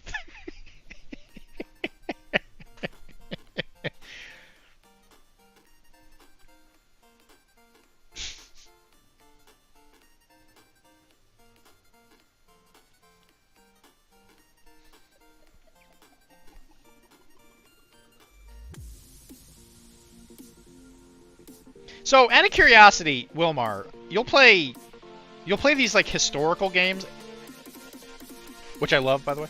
Do you play them because they're games, or do you play them because you actually, or do you like the history? Are you you've never really hit me as like a history guy. Like whenever we're hanging out, you're not like, well, you know what happened at the Battle of Trafalgar. Nelson did the classic. Thing where he took the boats and he interpenetrated the French ship line, which gave them the advantage of the blah blah blah blah. You've never like done anything like that. I'm more of a cartoon guy. I see. Got it. Samson was the funniest man in the Bible. He brought the house down. Boo! Boo! This man.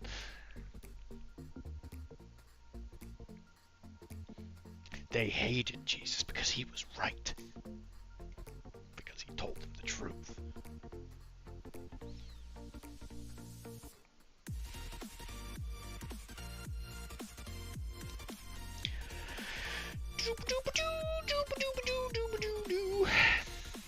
Alright, I'm gonna finish doing this little dry brush, and then I thought Kara said she was going to bed, but I don't see her. I'm gonna see if I can find her real quick and go to the bathroom. So I will be right back as soon as I am done with this.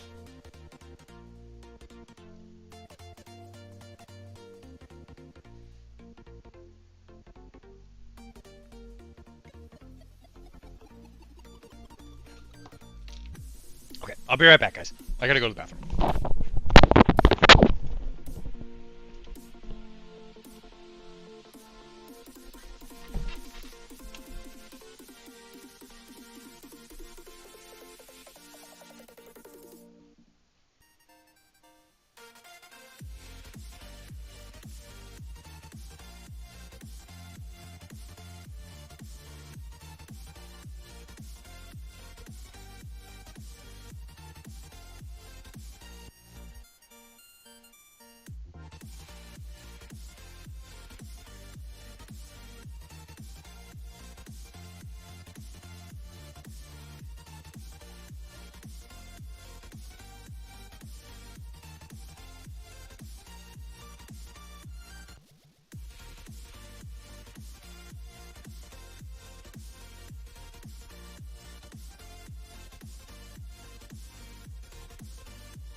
After Napoleon got sent to St. Helena, I just lost interest in history.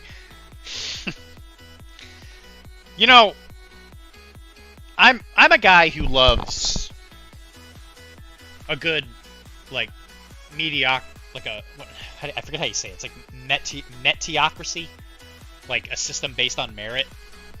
And that is the thing that just absolutely absolutely fascinates me with Napoleon, is he is like the pinnacle of like literally just some guy, and he rose to do just the most insane things, and I just think that is endlessly interesting. He is not a perfect human.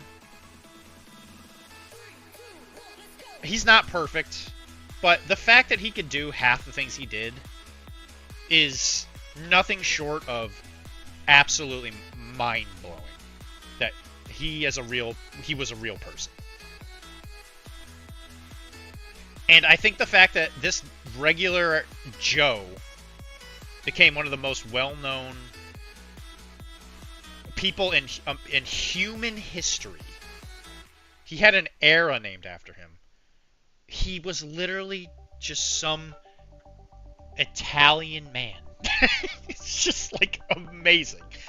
It's not like King Henry VIII or whatever, where he was like, yeah, I was born in a royal family and then my brother died and that was the reason why I became king and I did all this crazy stuff and that's what everybody remembers. It's like, no, I was like some guy who was so good at what I did, and I just happened to be in the right time in the right place, that I was able to rise up and become the Emperor of France.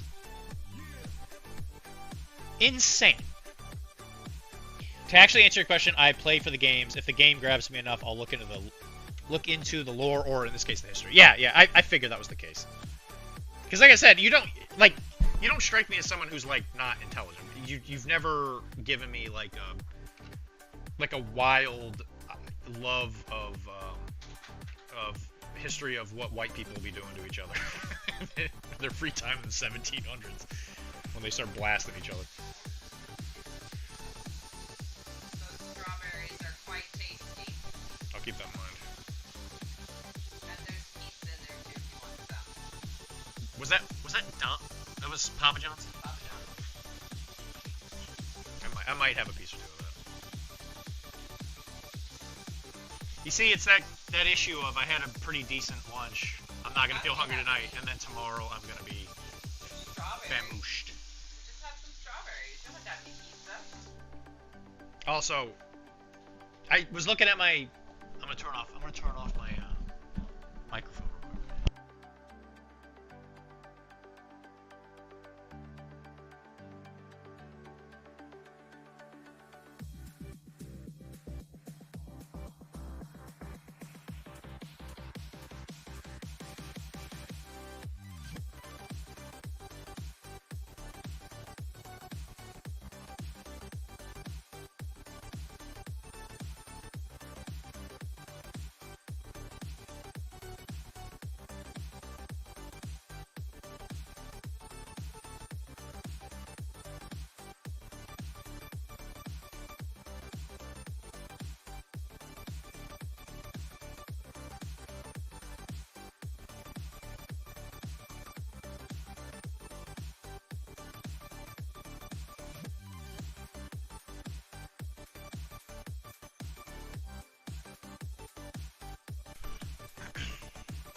I was telling Kara I'm gonna waste my day off tomorrow and just build models over.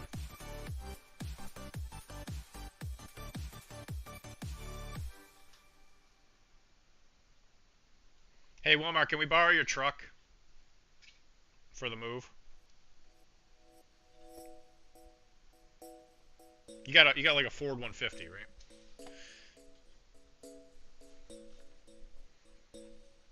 Joking aside, guys, thanks for joining me today. I think we've had a very interesting stream today. We've had some heated, I don't want to say heated, not really debates. We've had some interesting discussions that I think people have actually kind of joined in on. I appreciate that. I mean, trust me. I love a good, just like a Carl reference every once in a while, but man, we've been talking about industry and history and stuff. And man, what a day. What a day to be alive. Oh, that truck I totally drive. Yeah, you're welcome. Thanks, man. Thanks. I'll come pick it up tomorrow.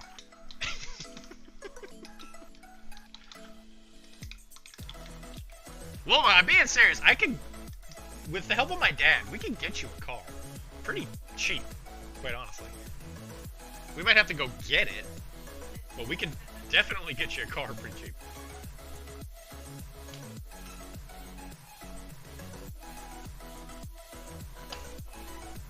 My dad's a wicked mechanic. With his help, I have gotten a replacement for the Mercedes. Some would consider it a downgrade. I would consider it a godsend.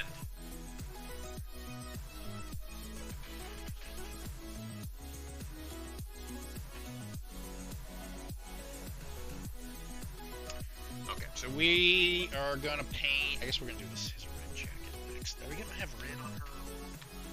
I think we're gonna do like red highlights on her hair.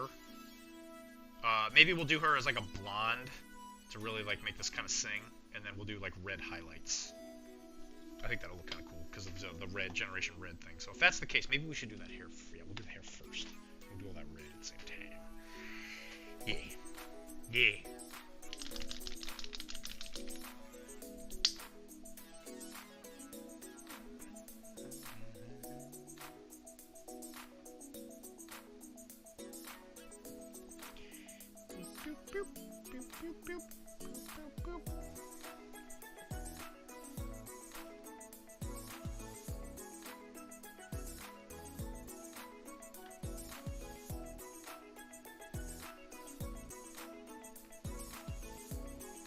So, burnt orange, man.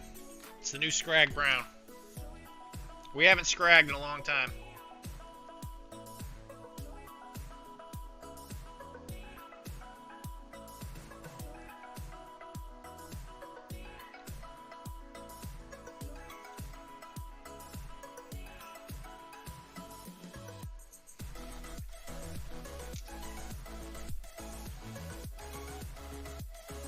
I've given up on the scrag life, you know.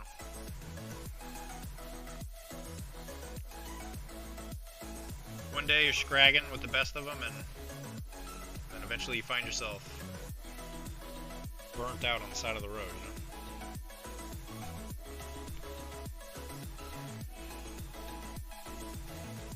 So if you play Nurgle, especially Nurgle Demons, what you're going to learn is that you get to say some very, very funny names because your models have silly names. And if you're playing Nurgle Demons, there is a demon for the Nurgle faction who is called the Sloppity Bilepiper. And you don't realize this until you get to the table and you have to say the name multiple times, that every time you say it, it is in fact funny. Every single time you say this stupid name. Where every single time I was like, alright, I'm going to activate the unit with the Sloppity Bilepiper. I'd have to stop and, like, contain myself. Because I'm like, that's such a stupid name.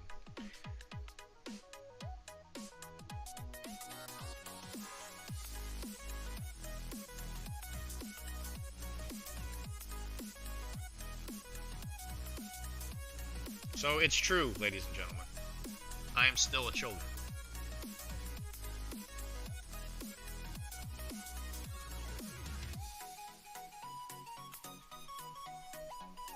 I'm still the kid who went to the hospital and couldn't remember his grandma's name.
Also, Wilmar, in a series of ironicness, the gym that I want to go to get my arms to look way bigger, since we're moving to that area, the gym I wanted to go to, the monthly fee for it is very expensive, so I will not be going to the gym, at least there, when I move there. So your ability to make fun of my arms will continue, at least for a little while, until I figure out a proper, more proper solution. I think the Y is a lot closer to being affordable. I think we can get into the Y for like 120 together. I don't think so, but if it is 120 for 2 people, then I'm fine with that. I don't think we're gonna get it that cheap though. I'll look as close to the Y and figure it out. I think the Y is closer than that other one Sure. in affordability. Oh yeah, oh that for sure, but I don't think it'll be. It's not gonna be Planet Fitness cheap. We'll find something. And I would definitely say I want to tour the facility before we pay for it. You said you mostly just want the pool, right? Yeah, the sauna. Yeah, the sauna is more important to me than the pool, honestly, because I'm not gonna swim. I can't swim. No, that attitude. I mean, I wouldn't die if I fell off a boat, but I'm not like gonna win any Olympic medals either. I don't think anyone expects you to win an Olympic medal. I'm certainly not doing laps.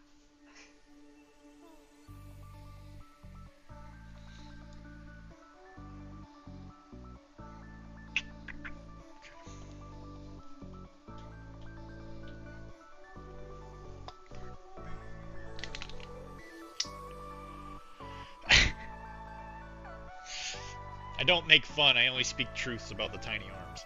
Listen here, Buster. You listen here, bud, okay?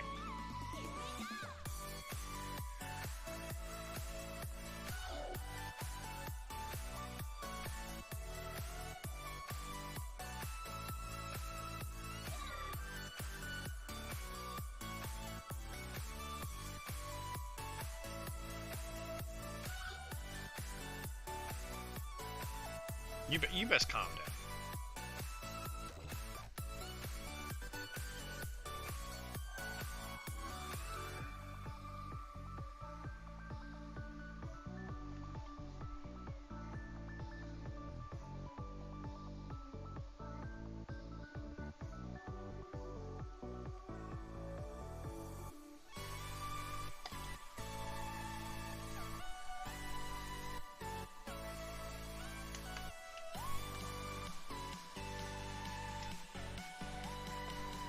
There, we're doing our usual thing with white.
Uh-oh. Clean up on aisle 5.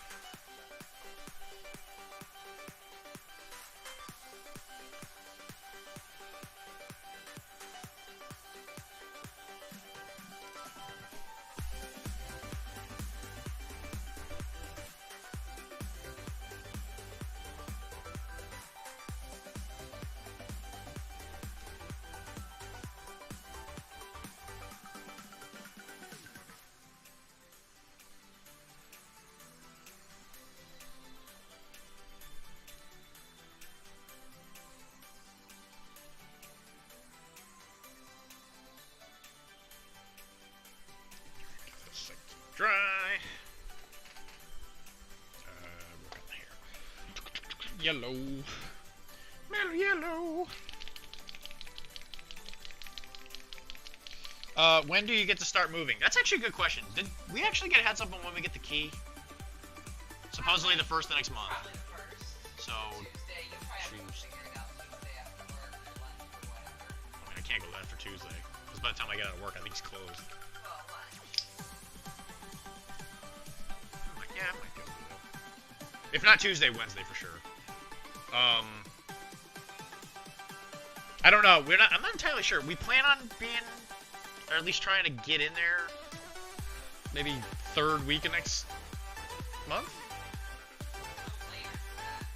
You want to be there like middle of the month. I want to be there as soon as possible. Figure out how to have everything there by the time I get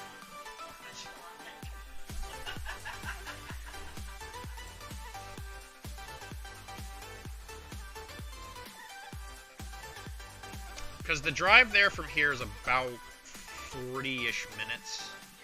So it's not exactly something that, if we were to move it ourselves, if we were to try and do it like in a single day, that'd be a lot of back and forth. It's definitely going to have to be a lot of interest. And I plan on doing my part there. What do we have that's big that's going to require like a dedicated transport? So the couches, Not really. I mean, we could put the couches in the truck. it'd probably take more than one trip. True. We can still do it. So it would be like one couch segment and then like a bunch of crap around it, and then we come back and put one couch segment back and forth. Because the mattresses, I guess, are the biggest issue. And based on how much we paid in rent, I mean, you still want to get movers? No, I can't. Yeah, there's no way. There's no way we're doing this on ourselves. I was So, hoping that conversation was going to be easy. yeah, After I handed those checks over today, I was like, yeah, that ain't happening. I don't think we're gonna. I don't think it's Like, at that this bad. point, I'm like trying to figure out in my head. Sorry, yeah, trying to figure out how I can do it without the truck. Well, because it just raises the question of what are the big things that need a dedicated giant thing? Because I don't think the mattresses will fit in the back of the Forerunner. I don't think they'll fit. We can try and bend it, but that's gonna be tough. Yeah.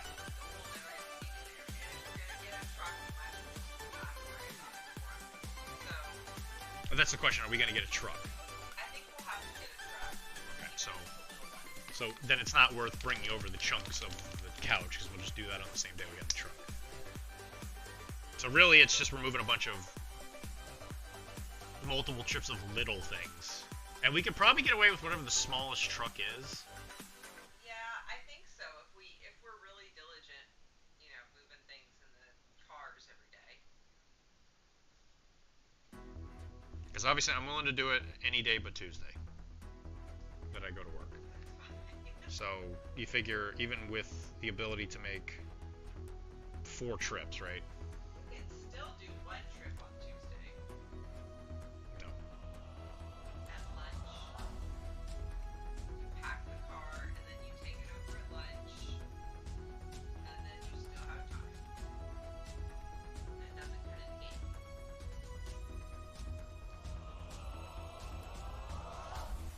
And if I drive the truck on Tuesdays,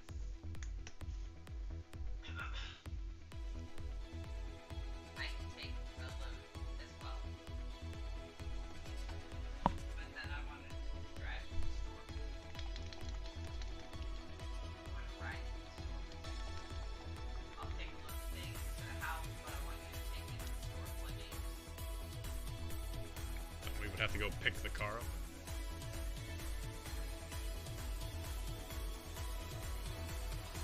Or my mom.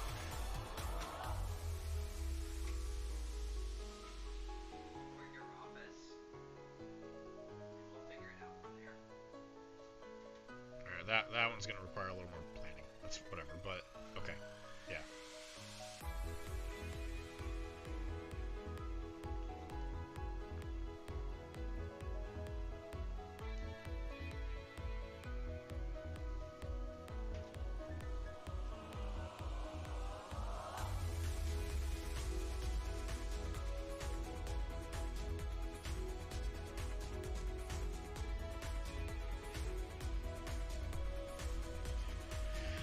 So to answer your question, Wilmar, pretty soon.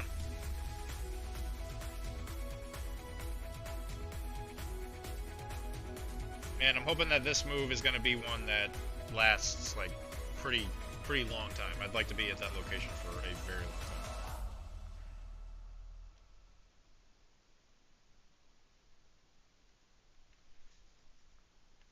I think it's an absolute perfect location. The only thing that I think is even a slight issue is just it doesn't have central AC, just because it's in an old building.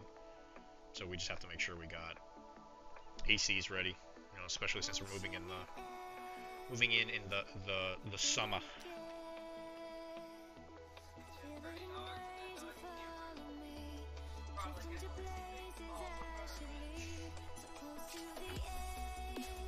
There are a lot of chunk. Yeah, you can see Bubby up there. I'll get the truck. Thanks for getting the truck ready, buddy. I appreciate that, man.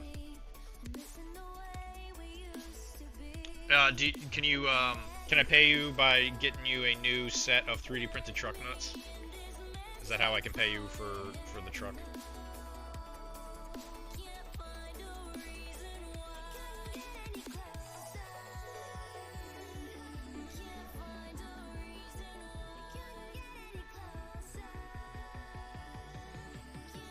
Because honestly, I feel like we could get out of getting a rental if we just had a way to move the mattress.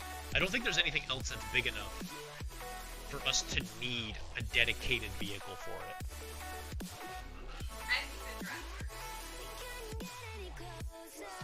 Yeah, I guess if we're gonna keep them stood up, yeah, that's true.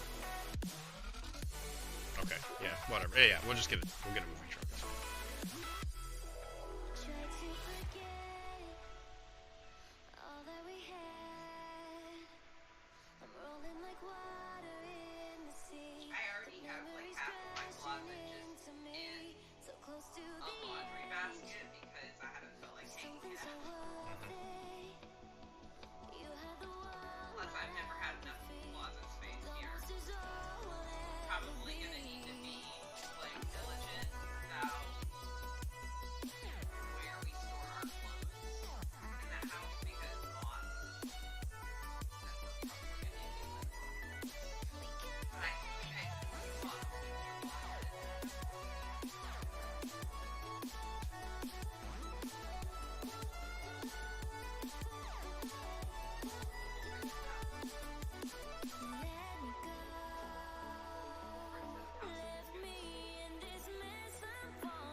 You think I don't already have a few pairs on there? What kind of self-respecting truck owner do you think I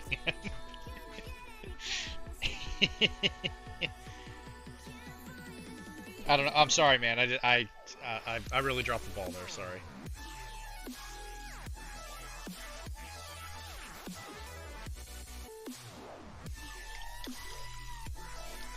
I didn't mean to offend, sir. Please. I know you're a truck owner, so if I insult you, there's a very good chance that you're gonna want to physically altercate with me. So, I'm so sorry, sir.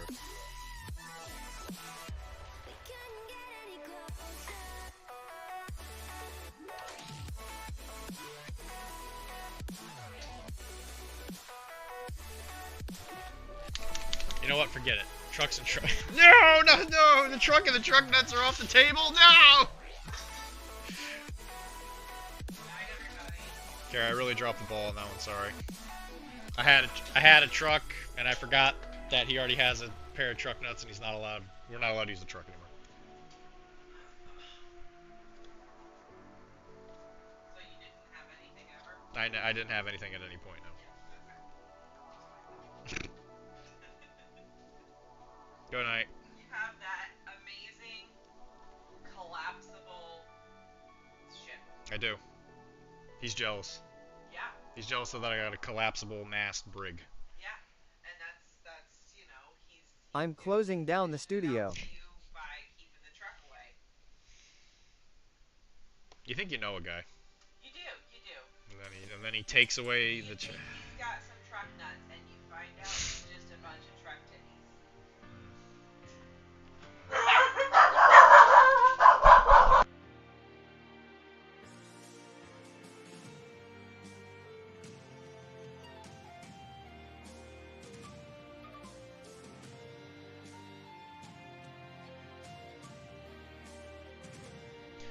Our guest just walked in. Closing down the studio. You gotta get a picture of a midget holding these balloons.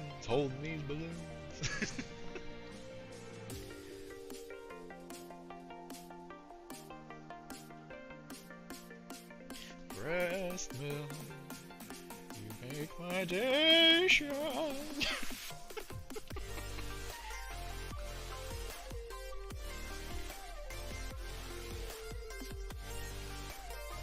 My name is Dylon.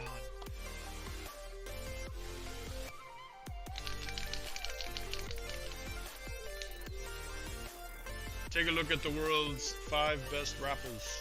Dylon, Dylon, Dylon, Dylon, and Dylon.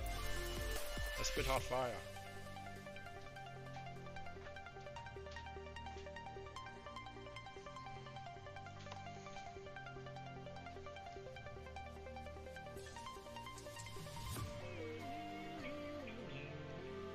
Alright guys, so it's Monday tomorrow, so I gotta paint Blood and Plunder. What are you guys thinking? I got a couple options that we can paint tomorrow. We can finish the cook, which is the guy with the piggies, who has been like kinda half finished for like a million years.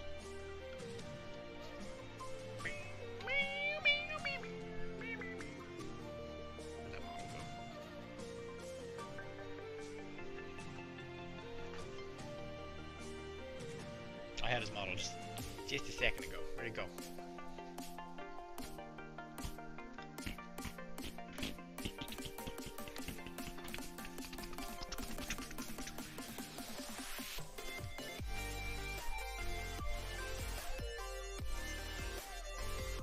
Where'd it go?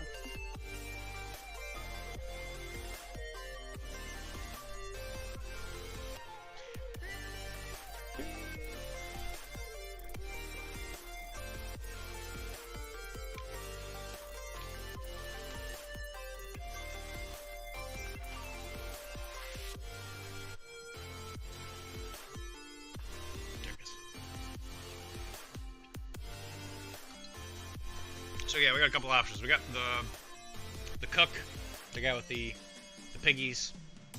We could paint up some more buccaneers.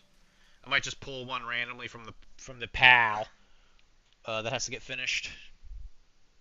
So just some guys with rifles trying to do their best. What else we got? That's an option. We could keep working on those Dutch sailors that I feel like I've been working on way too long. I did finally get my new musician. This is based off of a actual real-life musician called Alario Voltaire, I think his name is. Yeah, you might as well. Yeah.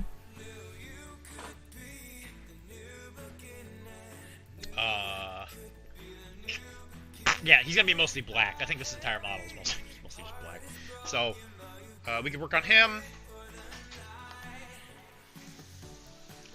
What else is there that's like immediately available? We also have this Davy Jones that we gotta work on at some point.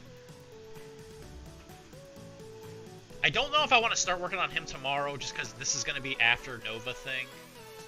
But it's a really great model. He's holding on to a bunch of weapons with his tentacles, which I just find endlessly kind of funny.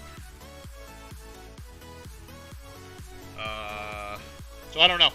Wilmar, you're the one here that's going to be the repeating visitor. I don't know if you got something that you think might be more interesting than all the others. I feel like it should probably be the cook, but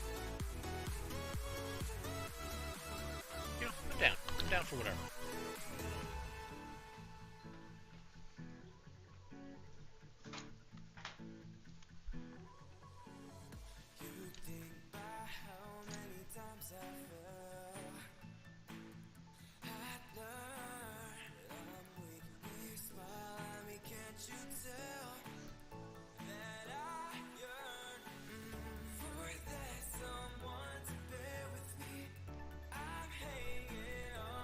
Cook? Okay, we'll do cook. I haven't painted a piggy in a long time. The piggy!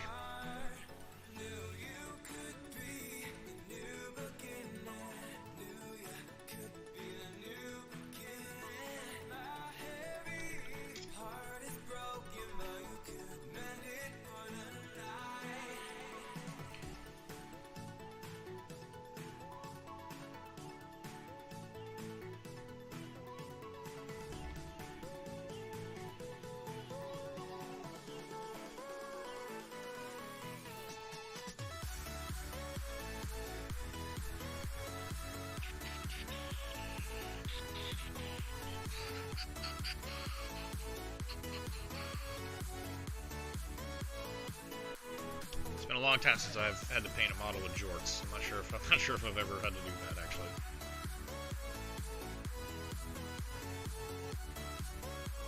I've painted jean jackets. I've painted a lot of jeans, but I don't know if I've ever painted jorts. It's been a privilege.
Also, I did find out that this guy, I thought that this was supposed to be like little sausages. Apparently, those are sticks of dynamite. I might paint them like sausages.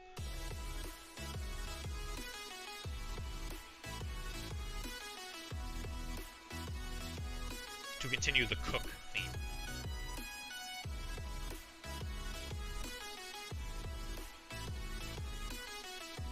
And tomorrow, if I have a little time between all the stuff I gotta do, I might work on little bits and pieces and things, and just to kind of get him so he might be in a position where we can finish him tomorrow.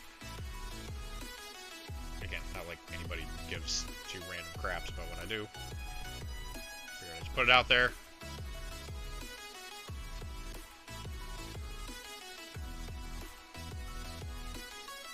This guy we got to come up with a name for, though, so I'll let you guys name him. So start thinking of name. Well, and we got to name the piggies too, naturally. Wilmar, did you see the thing I posted about the campaign where they talked about my boats and what they called them? The actual Blood and Pigment people. They messaged me and they asked me, hey, what are the name of your boats? Because we think we're gonna put them in an entry for the online campaign thing. You're mad about it. They said that they couldn't put. Apparently, some of the people in the background were not happy that the names of the boats were as goofy as they were. So he did the best with what he could. So you can't be mad at him. He did his best.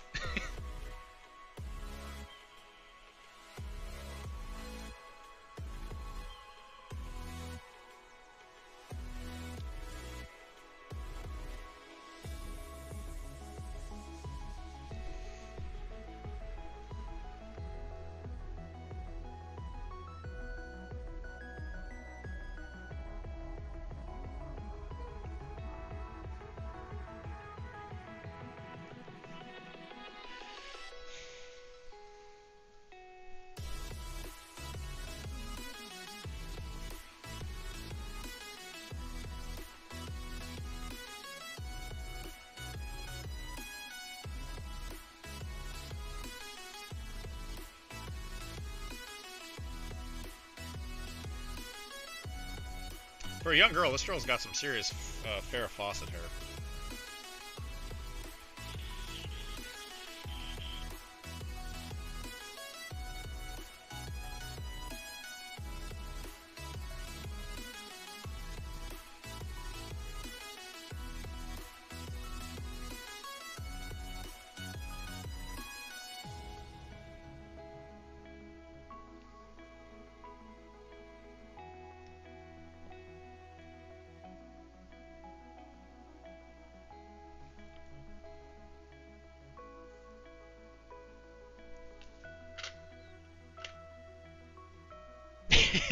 They're cowards.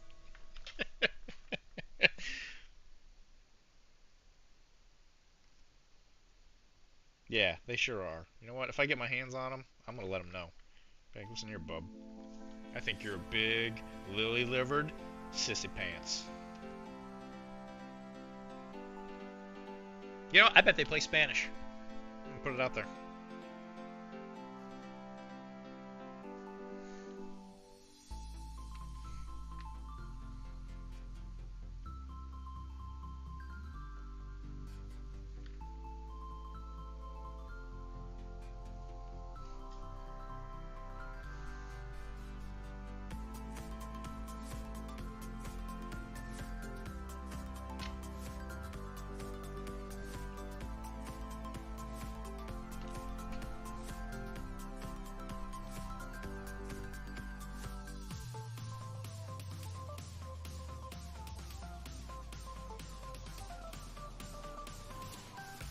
Also, Walmart, my hope is to be there next Sunday at the store, and I'll have your stuff.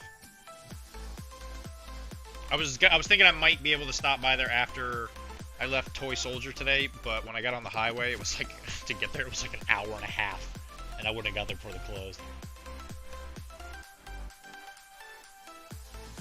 Maybe I don't want to play their game.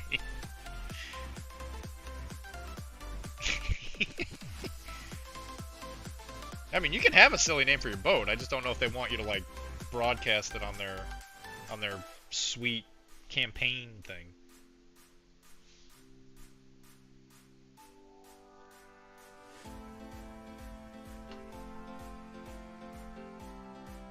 They're trying to have a sweet light switch rave party.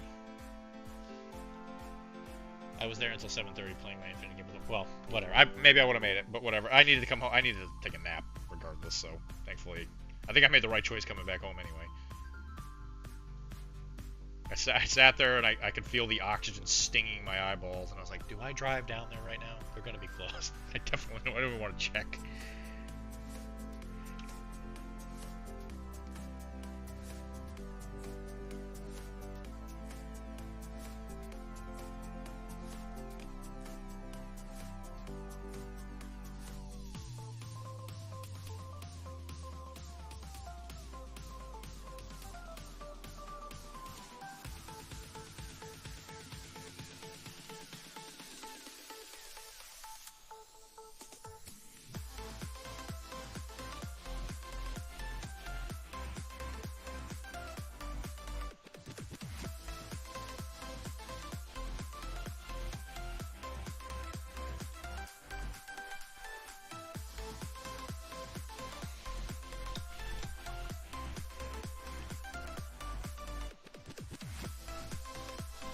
But yeah, I'll do my best to be there next weekend, because I don't think I have anything on Sunday. I got to go to a concert on Saturday, but I think I should be fine. The only person that would stop me would be Kara. And I think as long as I'm pretty diligent about doing stuff for the move, I don't think she'll have any reason to make me stop.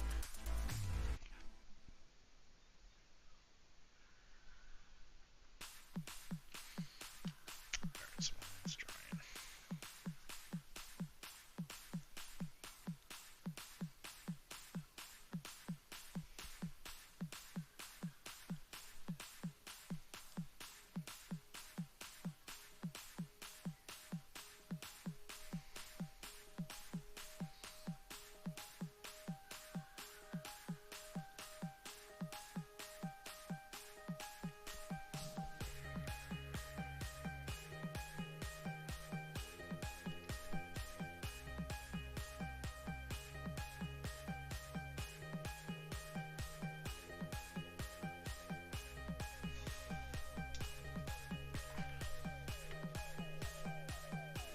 If nothing else, I might stop by just to drop stuff off. I'll do my best to actually get a game in. Because thankfully all my O12 is packed up. So I think the rest of my Infinity stuff I'll probably put away, at least for the move. Because I'll have my army. And because this is a cute girl, her little ammo bag, I'm going to paint hot pink.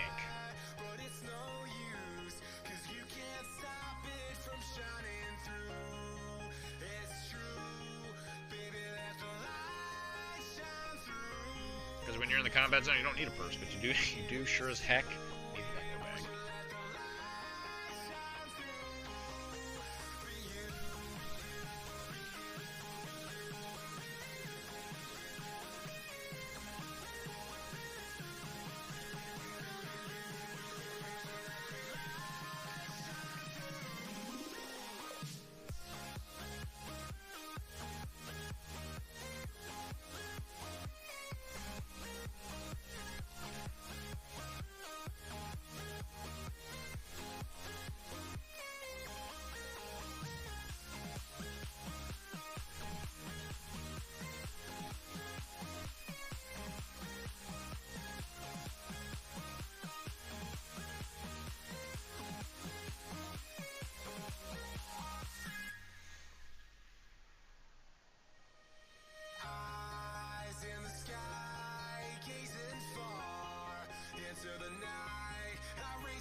I played so much Battleground.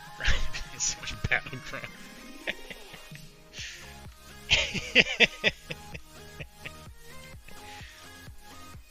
That's the one that's just killing, right? Has Andre just been a little resistant on going scenario? He just wants to kill. Is Battleground the one that actually has like a bunch of like classifieds? I think it's the classified one. Where it's like killing, but also there's like 3 or 4 classified cards or whatever. I think that's Battleground. Because I think Annihilation is the killing one.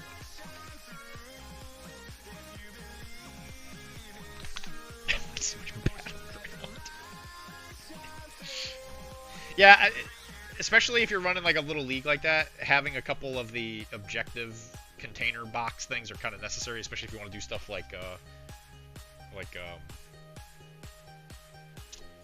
Mind Wipe and what's the other ones? Unmasking, you need a lot of like HVTs.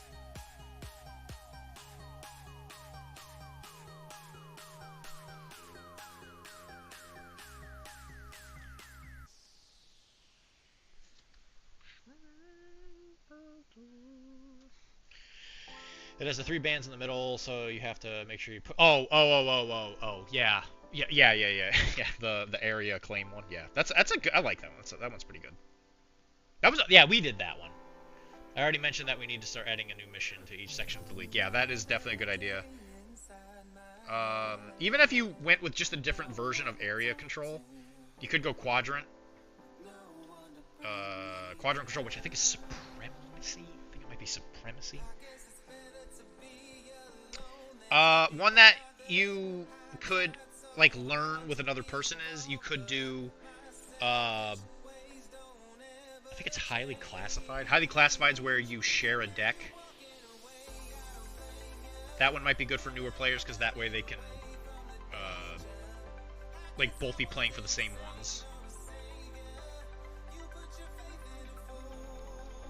Yeah, but there's a certain point where you have to start having HVT models. I like that mission a ton, but I played it 3 times back to back today. Well, that might be, you might want to spruce it up a little bit.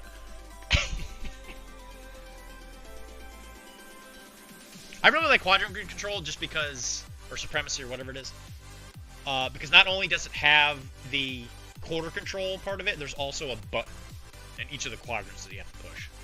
And for some reason, I just find that endlessly neat. I don't know why I love that one. I really loved Frostbite. Or not Frostbite. I don't know if they brought it back. What is it called? It was like a mission in the packet 2 editions ago. It's where you cryogenics, I think is what it was. You got people out of like cryopods, and some of them were empty and stuff. That one, I thought that one was really cool. Yeah, the one we're doing at 200. I also recommend doing Uplink. Uplink is also a good one. Yeah. I'm a fan of Uplink.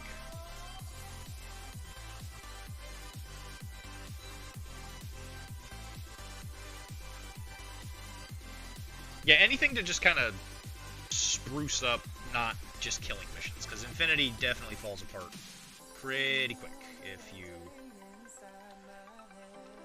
I should make the belt pink as well. That game falls apart if it's only killing, that's for sure. Which I'm sure you've noticed, at least with just your slight amount of time. Andre wants to do Panic Room at 300. He's crazy. Panic Room's not that bad.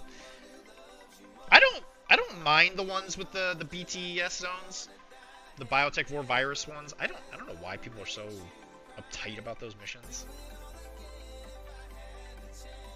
But depending on who you ask, that is a very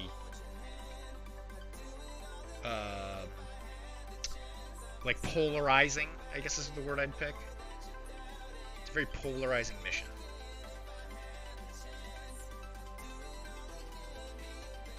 The people that, it's like, I don't think anybody likes it. I don't think anybody loves it. But there's people that tolerate it, and there are people who effing despise it. I really dislike killing missions. They are real boring in my opinion. I agree. Which is why I think, even if you just add in that tiny bit of quadrant control to it, I think that just makes it more interesting, because not only do you have to kill, but you also have to, like, get up and move.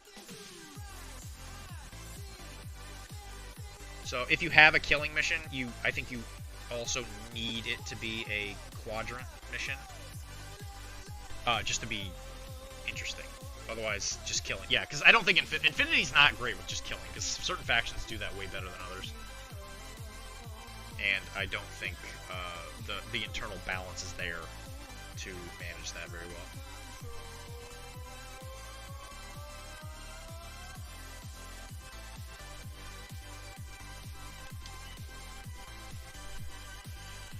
Biotech working is the fattest part of my ass.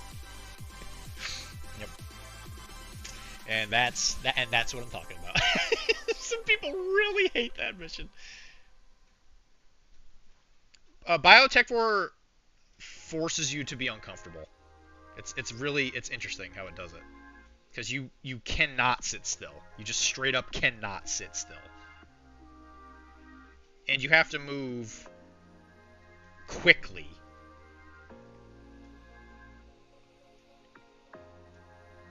And you're doing very suboptimal things in order to just literally survive.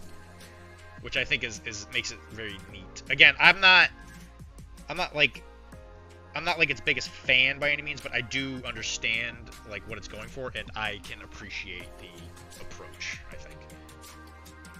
So when I see Biotech War, I don't mind it quite so much, because I know both sides are suffering. I know both sides are suffering at the same time. I would play it again, but I tried to infiltrate in that mission and failed to roll, so that model was yeah, it just like pops out on the side, just gets eaten by an angry virus. Yeah, confused deployment makes it pretty tricky, because I think Panic Room's also confused deployment.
It was raw.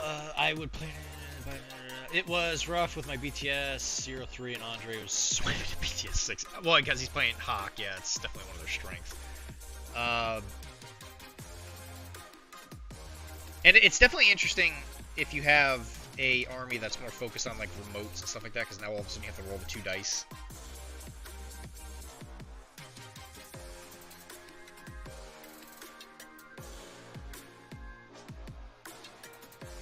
It just goes to show you, there's more than one way to skin a cat. And that's why I think knowing the scenario going into it is just so kind of vitally important. Which is one of the benefits of Infinity, right? It's like you're supposed to build the mission. You're supposed to build your list to the mission. So, you should... It's like a hard game to just walk up with an all-comers list and be like, hey, let's see what we're playing. Because that definitely goes against the general concept of the game. Okay, we're going kind of a bleached color here.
Having played it now, I have a better understanding of how to make a list more tailored to what I need. Yeah, and that's just...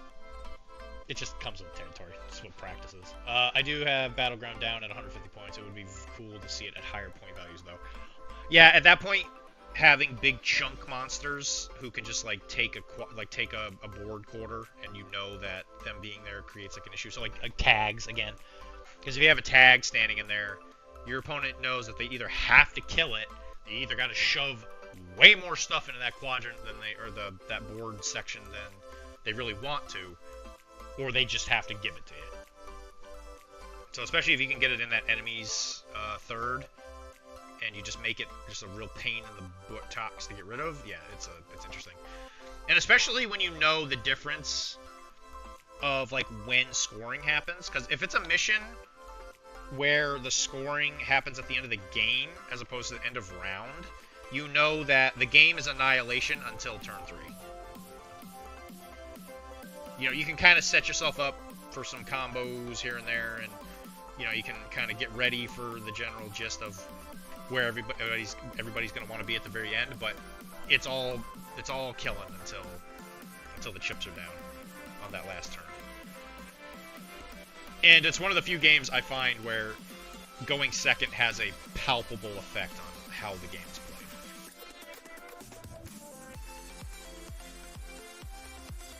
It's like you could build a list to purposely try and go second. That's not something you see happen in a lot of games.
Okay, so we got our blonde hair going.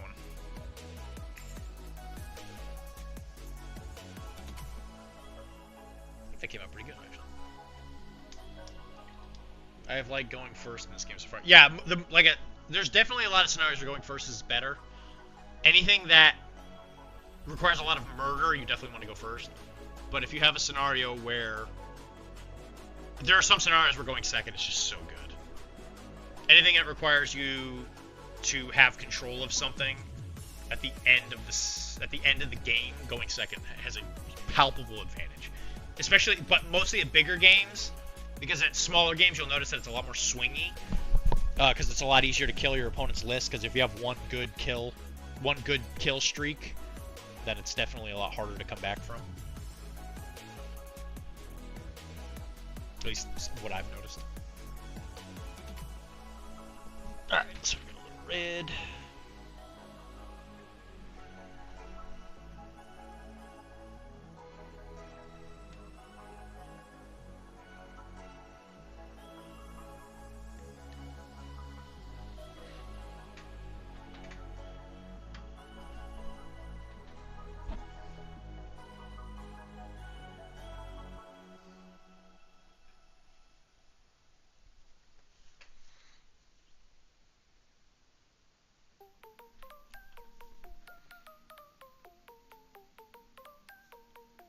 So we are going to take a red glaze, and we're just going to give her a bit of a frosting of the tips.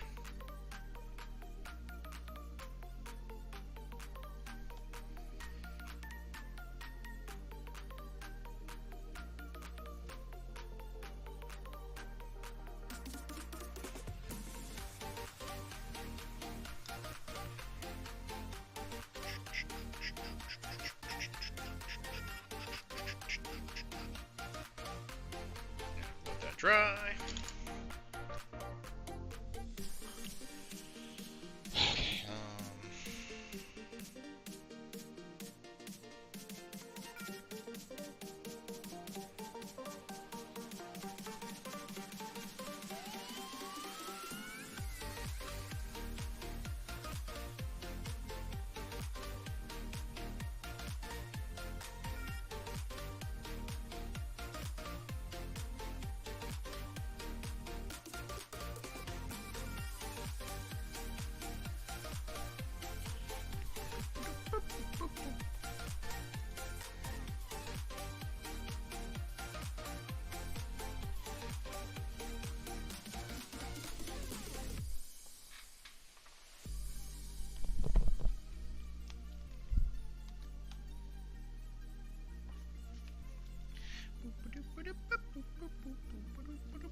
Okay, so I think we don't want her limbs to be completely metal. We should probably have a couple little sections in there that are colored differently. The gun is going to be all black. Although I might have to look up. I think this looks like a cyber shotgun. I think I'm just going to paint it all black anyway, but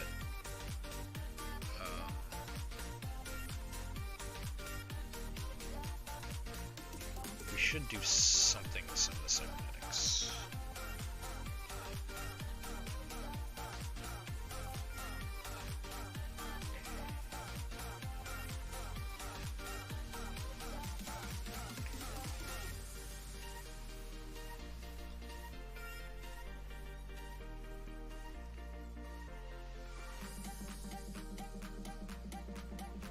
And then I think she's got some goggles here.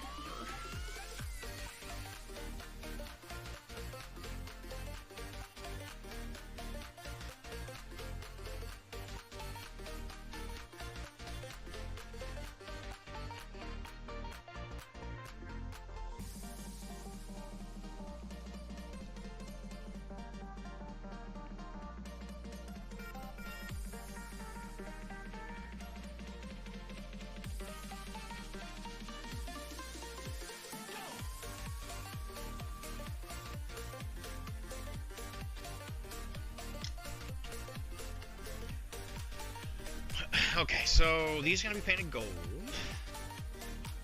think I'm actually okay with. No, I'll just paint some. I gotta get fancy with that. Just get it done.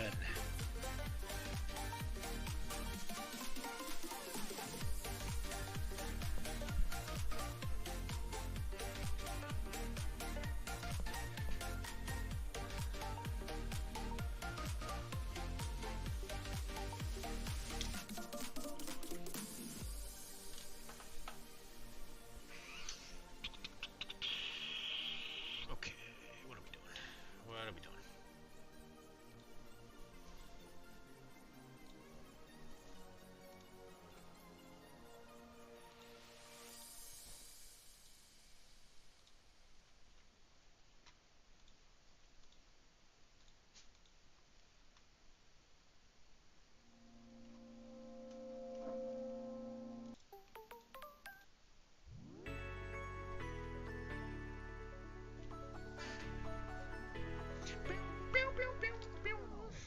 I was trying to look back.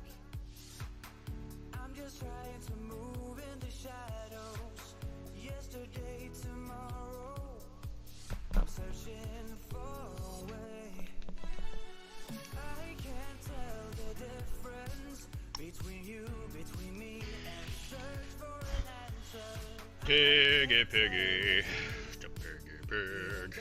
It takes courage to capture a dancer. The things I fear the most. Between you, between me, and search for an answer. Sure to die away. So, hey, Wilmar, have you looked at the new thing? Have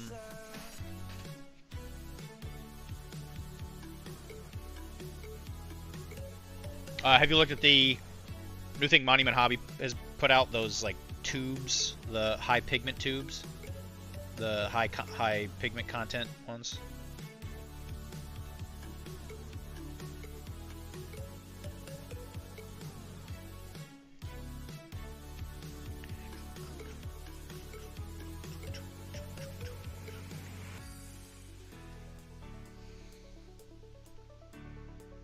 I have not seen them in stores yet, so I haven't had a chance to buy them. No, I wasn't there. But yeah, it's been out for like I think a couple weeks. It's like it was really low key. I feel like their advertisement didn't talk about it nearly as much. But it's like it's kind of like those high pigment paints that like these, where it's like kind of the thicker paints. From what I understand, I don't think I've seen any YouTube videos on them out yet. But for some reason I was thinking they weren't quite out yet, but I keep seeing stuff saying it's out on my Facebook feed. It's like tubes of paint.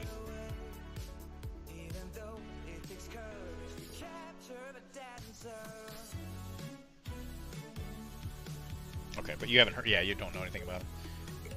I was just wondering if you'd seen anybody actually use them yet. I don't know if you check out YouTube stuff.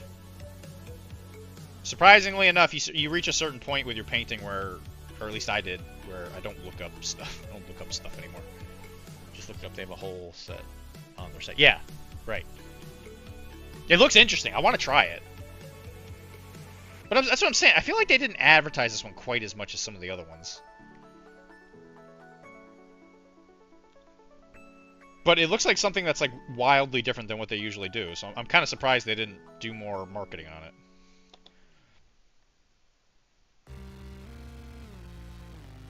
I don't know, maybe they blew all their budget with the don't eat the paint the don't eat the paint marketing stuff.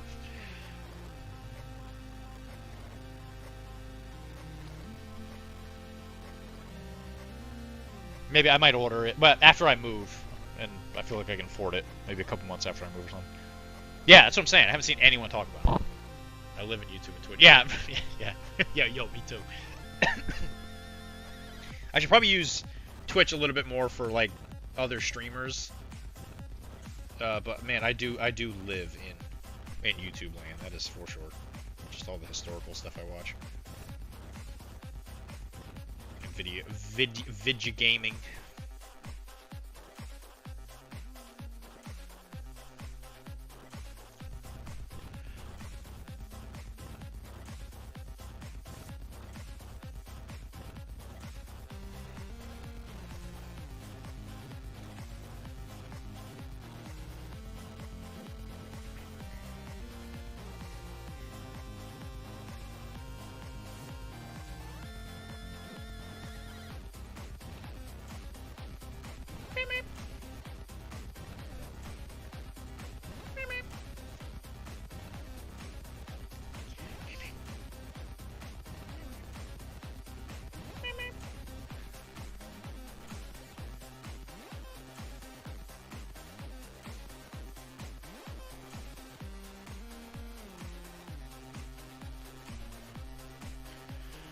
I know Hobby Bunker in Wakefield has Monument stuff on their shelves, so I may need to swing by and see if they have it. So I've been to a bunch of different places that have Monument. I was, like I said, I was at Toy Store, or whatever it is, Toy Soldier today. They did not have it. Alpha, sorry, not Alpha. Webway does not have it. I have asked at Midgard, which is usually pretty quick on getting stuff that comes out as far as hobby stuff goes, and they didn't even know it existed. So I doubt they would have it, but if they do, tell me and try them. Please. If you don't like them, I might just buy them from you. I doubt that you would let me do that, but if you don't like them, I'll buy them.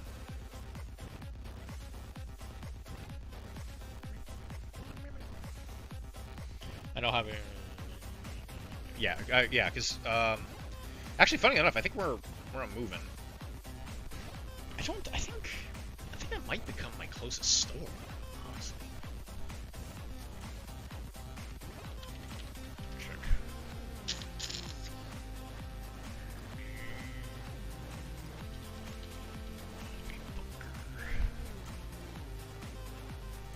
I don't really like that location. I hate the parking.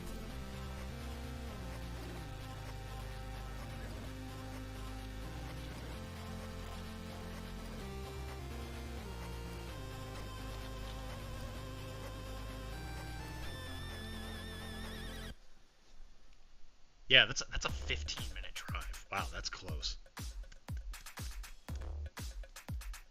I don't even have to get on the highway. That's pretty cool. I'm okay with selling something I don't like. For what? Getting to Hobby Bunker from the new place. Wow, that's way closer than I thought it was. Yeah, that's probably my closest store now, actually. Wow, Wakefield's right there.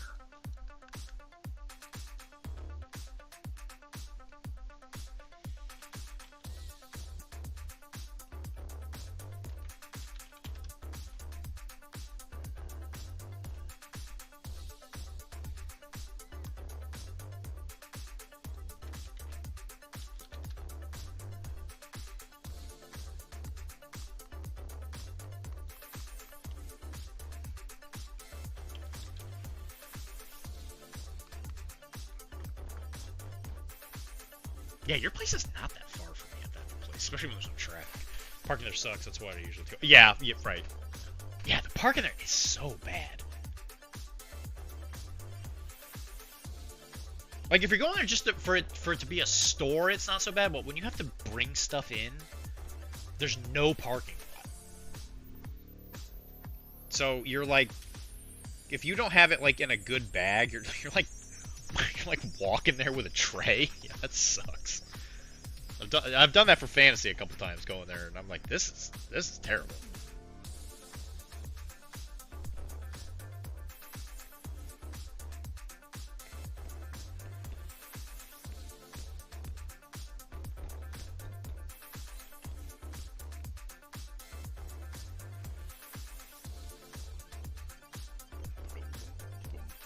But I like any place that has historical models, so they get a pass from me on that one.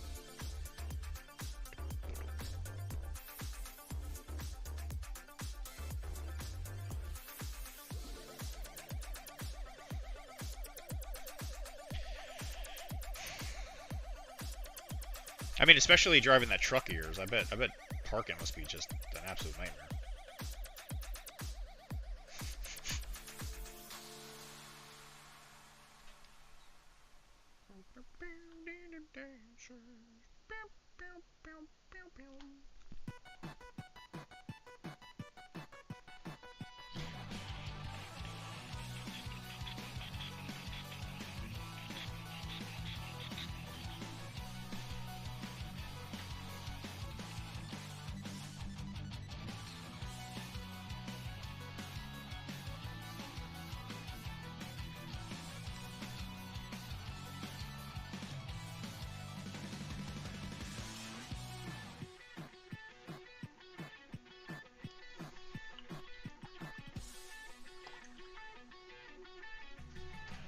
It's one of them 4 F-150s double wide. Bro, I drove one of those at my mom's place because people that get trucks, right, when they're in the middle of Missouri. It is unpleasant trying to turn those things. They are a big vehicle. And driving it in like the middle of nowhere was one thing. I could not imagine driving that in like the city.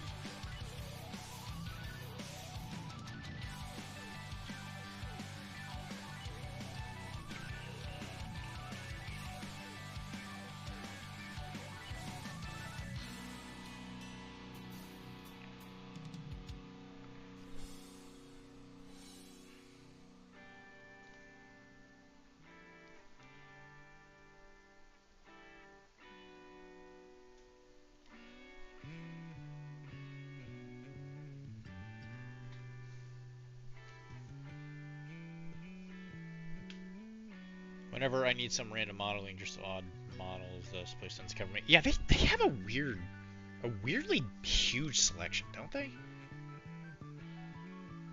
They do not have Blood and Plunder. Apparently, they did, from what I understand. They did have some, and it didn't sell. So they still have, like, a deck. But they have, like, those, like, weird mini-games you've never heard of. Just, like, hanging out on the shelf.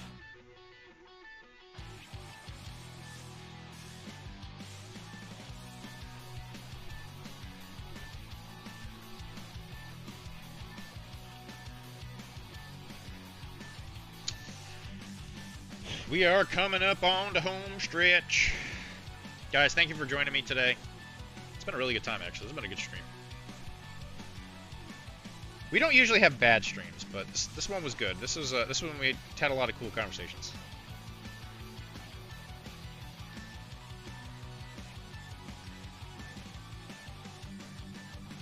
And it really just boils down to, I can't believe Weird did not give Namor a character throw. It's ludicrous. I don't know how they could have done it. They had the chance to make a perfect edition, and they got all the way to the finish line, and man, did they trip.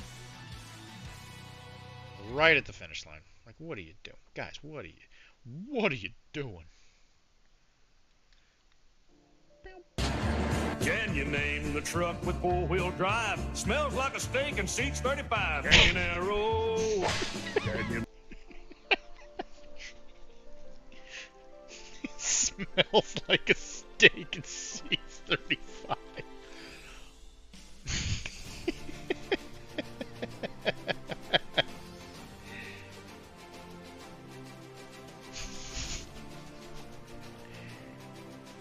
Canyon Arrow. I've heard that before, the Canyon Arrow thing. I don't think I'd ever seen that before. I didn't know what that was from.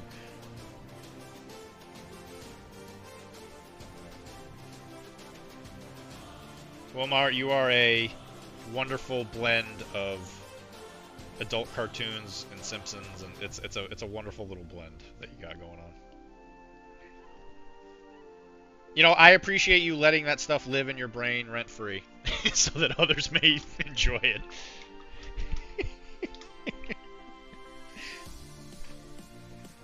You suffer so that others may enjoy.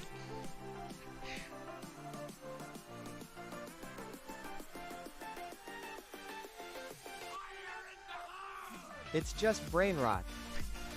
Oh, so there's been a rumor, again, who knows what's true, right? That Marge is going to die in the next season of Simpsons?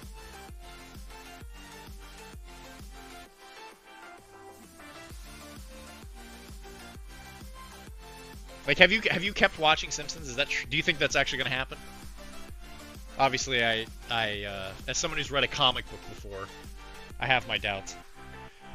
Oh, they already did it. Did they really?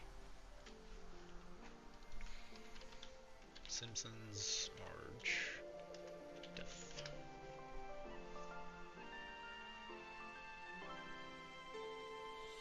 Season 36.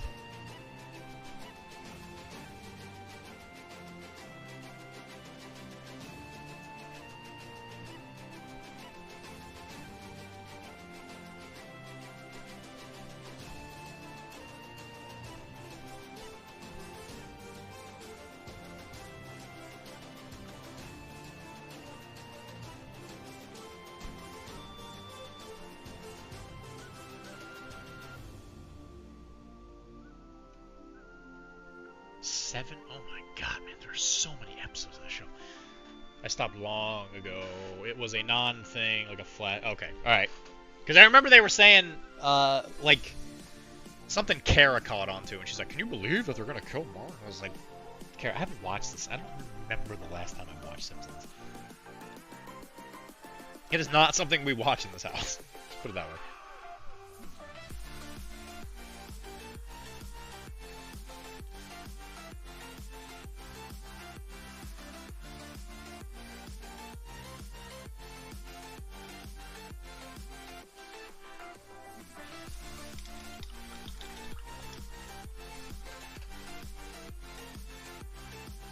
I think she's actually coming out pretty good. This is probably something I can finish pretty quick next time I start painting her. So if I don't finish her tomorrow before the stream, I might crank her out before we get started on other stuff. She blinds everybody with a super high beam. She's a squirrel squasher, deer smacker, driving machine. Canyon arrow.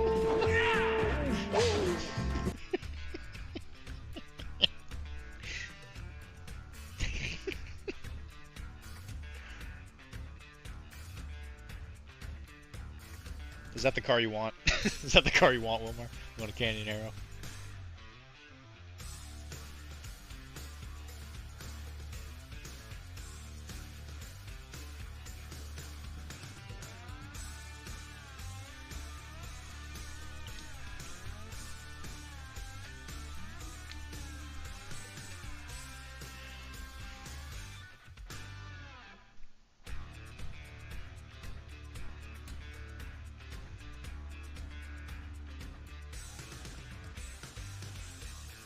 I mean, it doesn't get much more American than that, you know what I mean?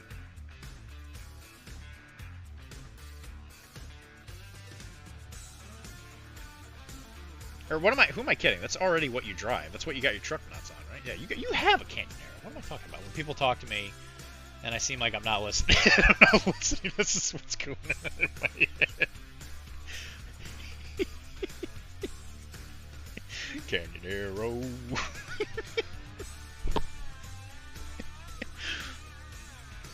It's either this or C-Lab, I assume, right? Yeah. How deep was that that hole you went into after the last stream when it came to C-Lab?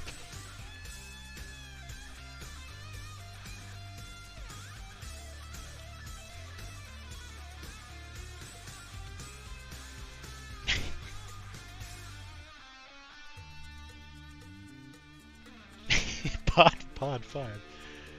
I got to the Stimutax episode. That was the one that made everybody like really smart, right? Isn't that what that was?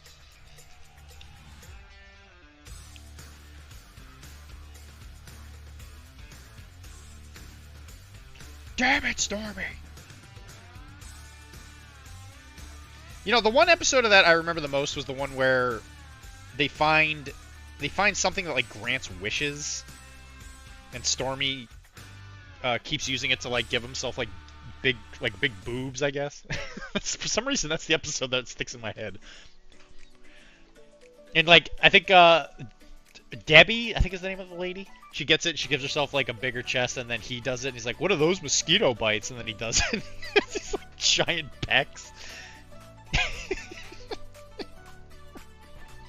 What are those mosquito bites? I remember that so clearly in my head.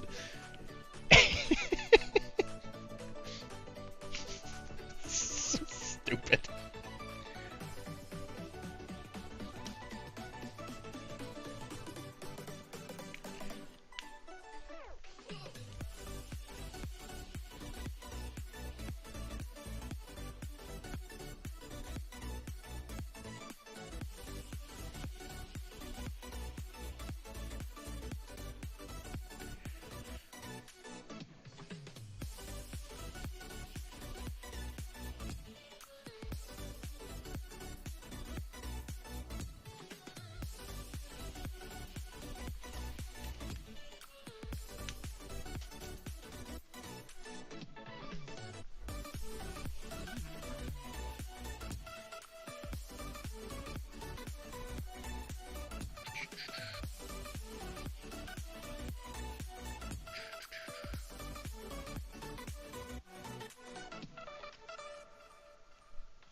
Canyon arrow.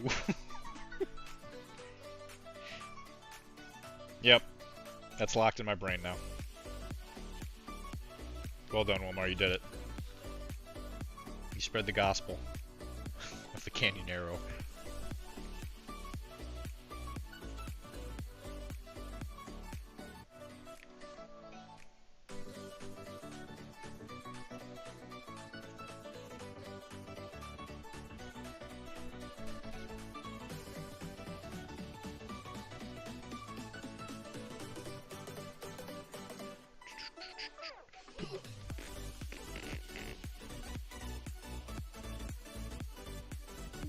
It is not the spoon that you wish to bend, but rather the will of the spoon.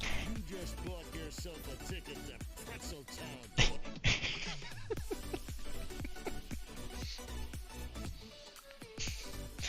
Alright, I think to make you happy, I'll see if I can find some C-Lab redeems.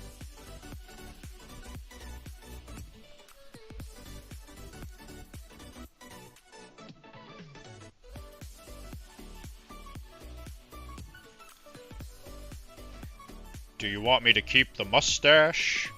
No. Too bad.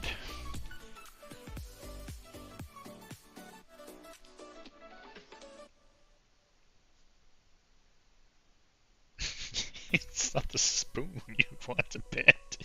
It's the will of the spoon. just stick it to pretzel down.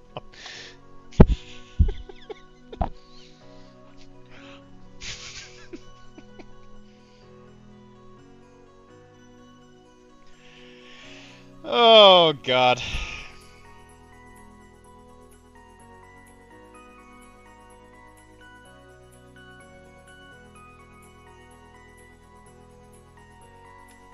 So, I have similar, like, just a love for, like, old cartoons, right? Mine was definitely, like, Cartoon Network. Put your ass over here and magic me up another wreck. Nay, Captain, you're not for earthly goods and pleasures.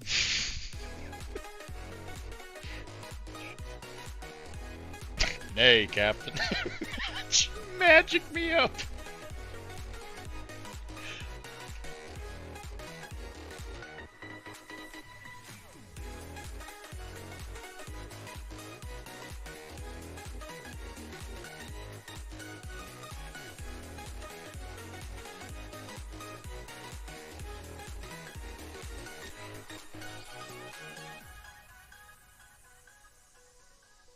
So Kara's about to go on a trip with her friend Evan.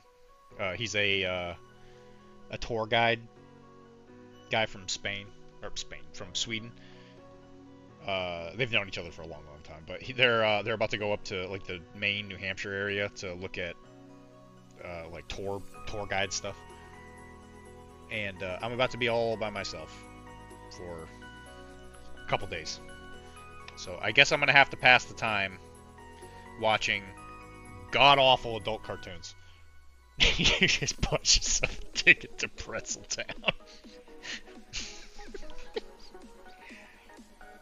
Let's see if I can get through all of C-Lab.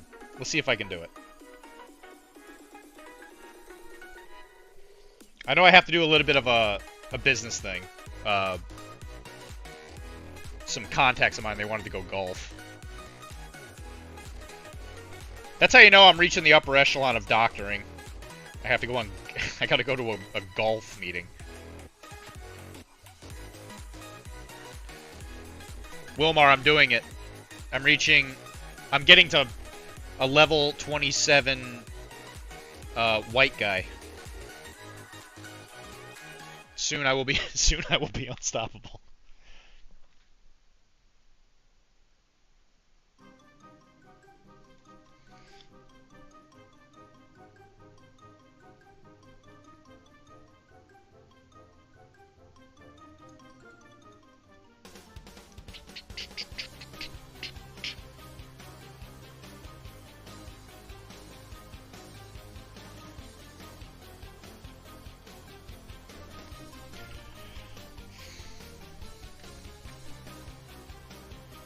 Alright, I guess this is good a spot to end as any.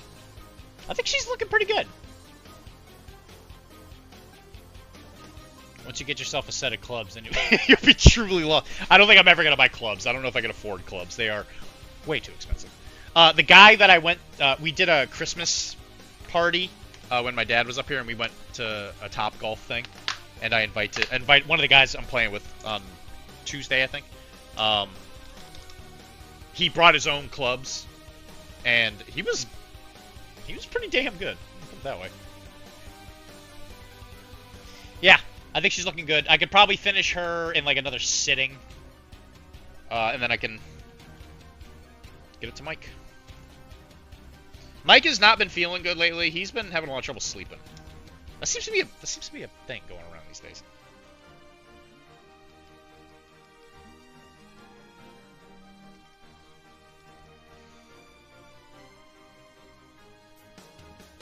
I'm not even gonna do a raid. I don't wanna.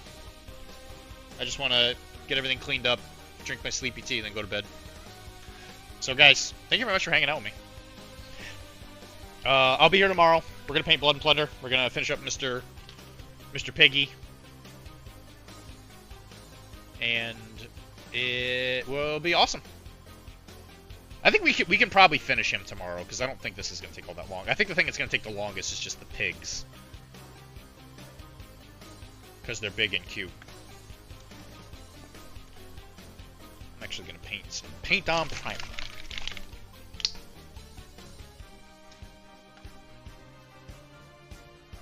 But you get yourself a set of clubs.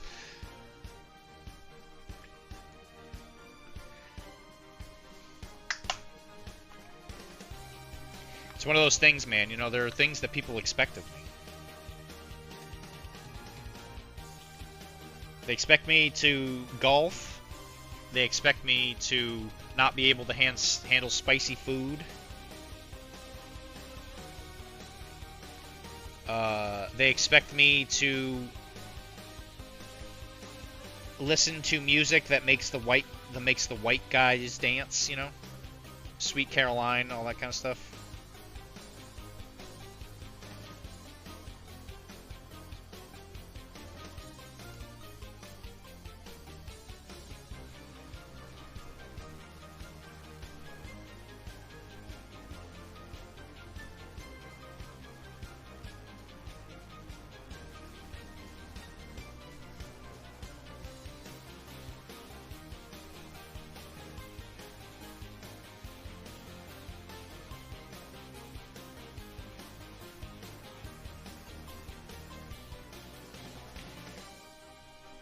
I cannot jump. I expect that you can't lift weight. Shut up.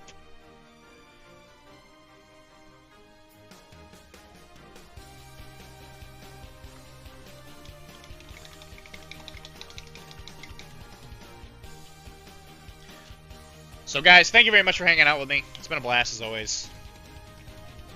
I love you guys. Really appreciate that you guys are always willing to support me. We're Professional Casual. You know who we are. Go to Patreon. Go to Digital Nomad tier if you want to help me out specifically. Anything that you guys do to help us out, whether support me or the network or whatever, using the codes and all that, it does make a palpable difference. And we really do appreciate it when you do it. It helps keep us going. Put it like that. So I really appreciate it. And if you guys ever have anything you want me to specifically paint or talk about on the show, give me a heads up, because I'll probably do it. I'm crazy. I'll do anything.